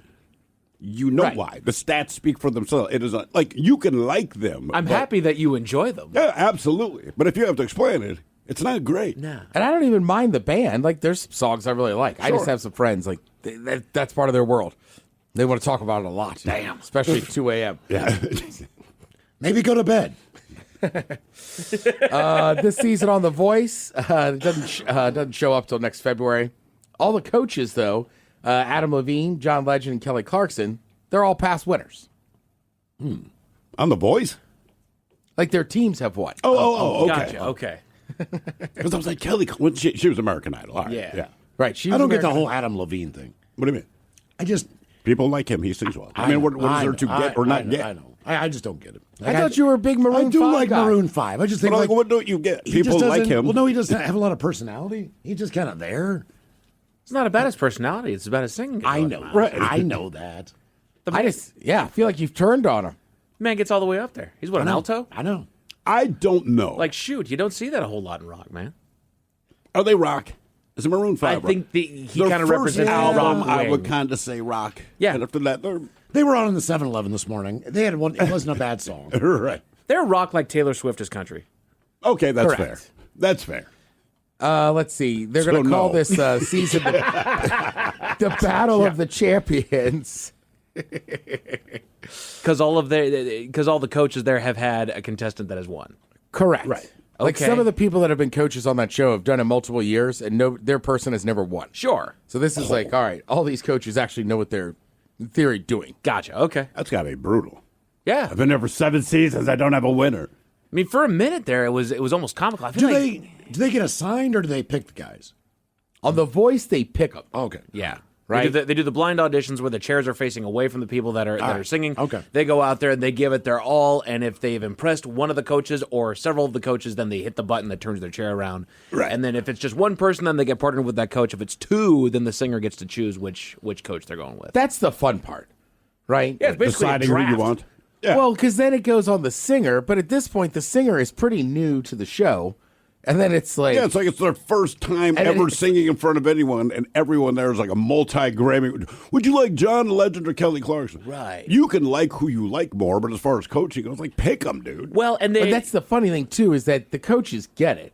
But it's just Right. I guess my Grammy wins aren't enough for that. Exactly. Don't pick me, huh? And you can kind of know where people are going to go because it depends. The song that they sing up there, the style that they sing it in is like, okay, well, this guy leans more country, so he's going to go to this guy. Well, this guy is more pop star style, so they're going to go with this coach. And Have you ever seen someone go out there and sing one of the coach's songs, but that coach does not turn around in their chair? Yes. Yeah. I feel like that It has definitely happened. That's brutal. Right. Yeah. Especially if one of the other coaches Flips it. Yeah. checks in there. Then it's like, oh, man, that's a weird one. Steve Burns, you know him as the original host of Blue's Clues.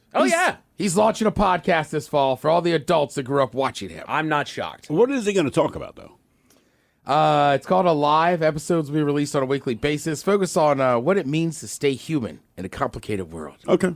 Now, just if he's going to go down the Blues Clues well, where I'm like, that would just seem limited, to a degree. Well, I think he's more just kind of checking in with... like the Mr. Rogers thing. Sort of like that, yeah. I remember, especially during the pandemic and we were starting to come out of that, he started releasing those videos and, everybody that grew up watching Blues Clues and watching Steve was like, I feel better now. Thank you for being here. He's like the Elmo.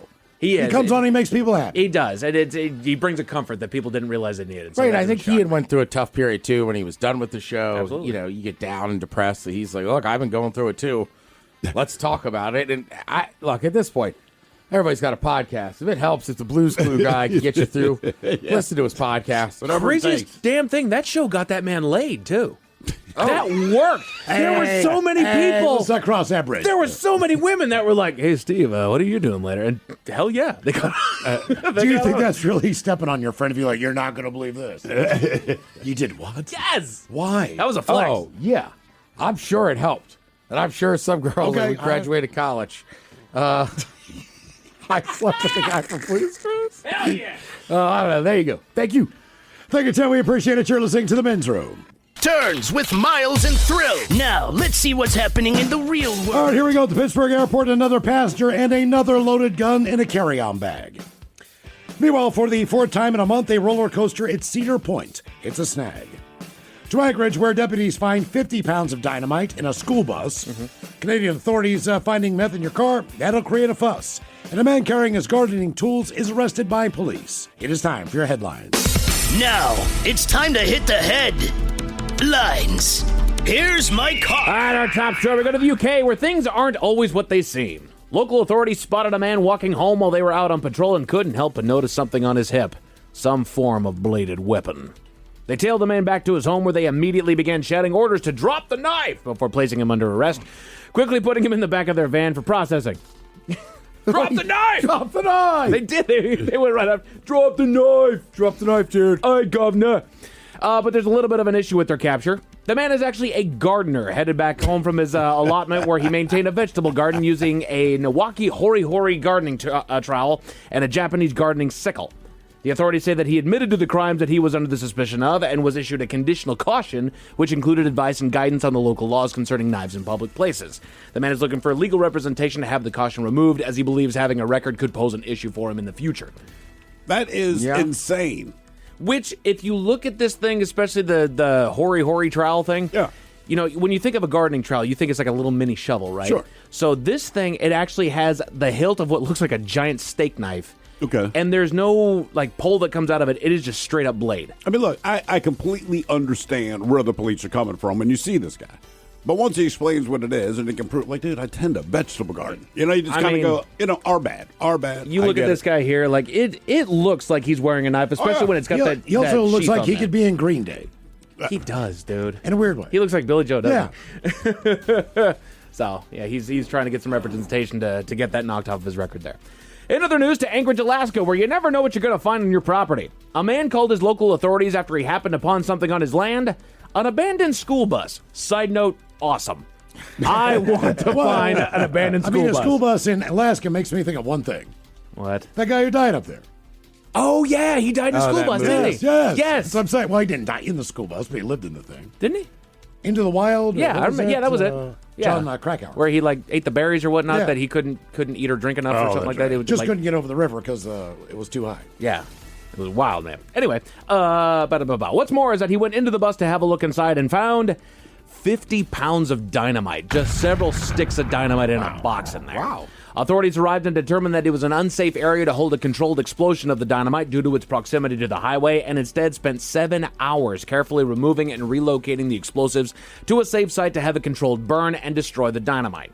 Do you have a controlled burn of dynamite? So what they did, because I thought the same thing. It's I like, feel how like do you if have a it's on controlled fire? burn? So what they do is they douse it in some sort of a liquid that apparently helps cushion the explosion. It helps slow the whole thing about the dynamite is that all that gunpowder lights all at once, which creates the explosion. This slows that down. They saturate it in this liquid, in this gel, whatever it is, and they can actually just then burn the dynamite as opposed to having it explode.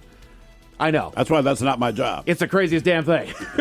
Authorities say that the man complied with authorities completely because there was dynamite on his property, and urge anybody that finds explosives on their property, especially when they have no knowledge of how it got there, to call the authorities before they do anything with it. And they said That's wild. They said it happens more often than you think. You take over dad's property, whatever it is. They pass on, and then you're gonna clean out their shed, and then you go out there like, why do they have explosives out here? Would you be, on a level of 1 to 10, how stunned would you be? You take over your dad's property, and he has 50 pounds of dynamite. Like with my father, I'd be like, what in the F? Other people's parents have known. I'd be like, well, yeah, Sure. that kind of makes sense. He blows stuff up. Right. He's My- that guy. My dad, I'd be really shocked. All right. My grandfather, his dad, I would not be Right. surprised. That's what I mean. How do you think I built that ditch? Right. That's right. Think I dug it? Just threw sticks in there. I want an underground pool. Hey. Money. Any pipe that he blows up on there, he just patched up. It's fine. Up to Alberta, Canada, where a man has an issue with the rental company. He's a customer of Turo. I don't know if you guys have heard of that one. Is that the car rental? Yeah. It is a peer-to-peer car-sharing app that they say works like an Airbnb, but for cars.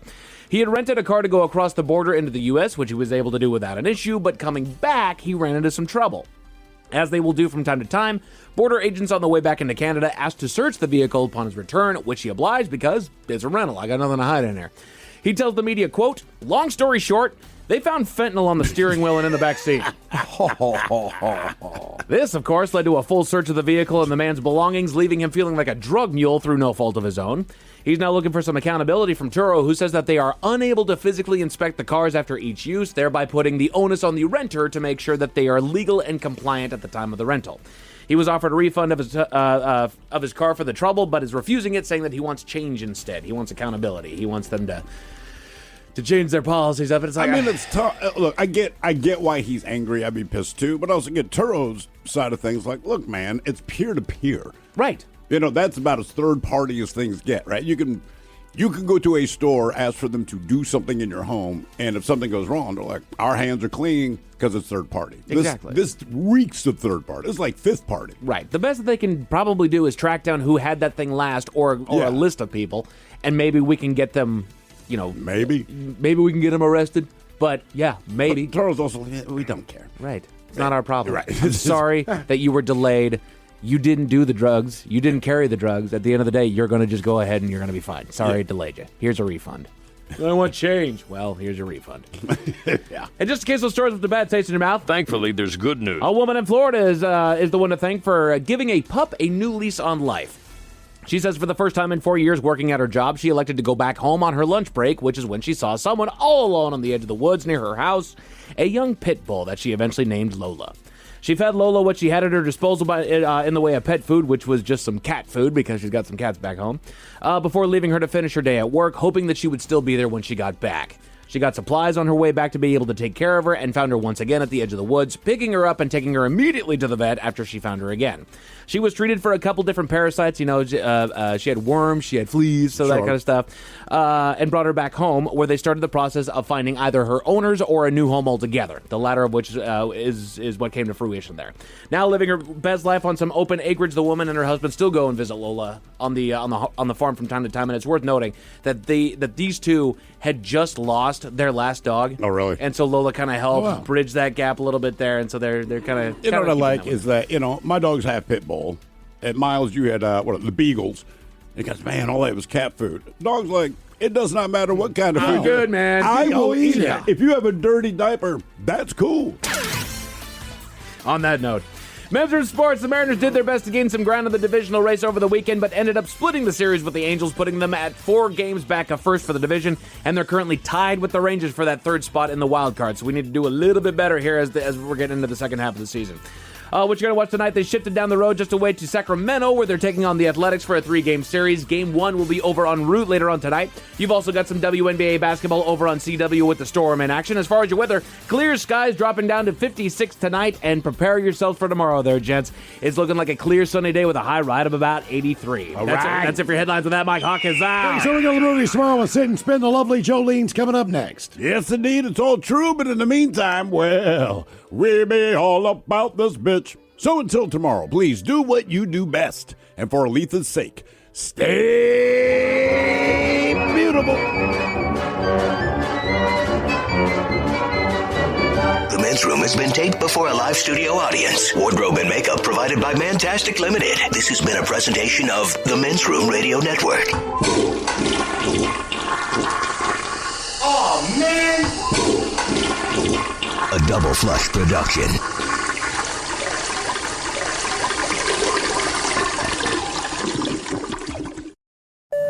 Ready to explore Europe the striped way? Then fly with Condor Airlines. With non-stop flights to Frankfurt, Germany, it's easy to connect to vibrant destinations across Europe. Whether you're sipping espresso in stylish Milan or raising a stein at Oktoberfest in Munich, Condor makes your journey just as enjoyable as your destination. With spacious cabins and relaxing service, your vacation starts the moment you board. Fly the striped way. Visit condor.com today. Looking for a dealership that truly cares about you? Discover the difference at Toyota of Bellingham. Here, we prioritize on providing a world-class experience, not just making a sale. Toyota of Bellingham's mission? To build lasting relationships and be your go-to for all things automotive, sales, service, and parts. With a stellar 4.6 Google rating and being voted the best dealership in 3 counties for 4 consecutive years, we're dedicated to excellence. Toyota of Bellingham, where customer satisfaction drives us. Visit our showroom today or check us out online at toyotaofbellingham.com.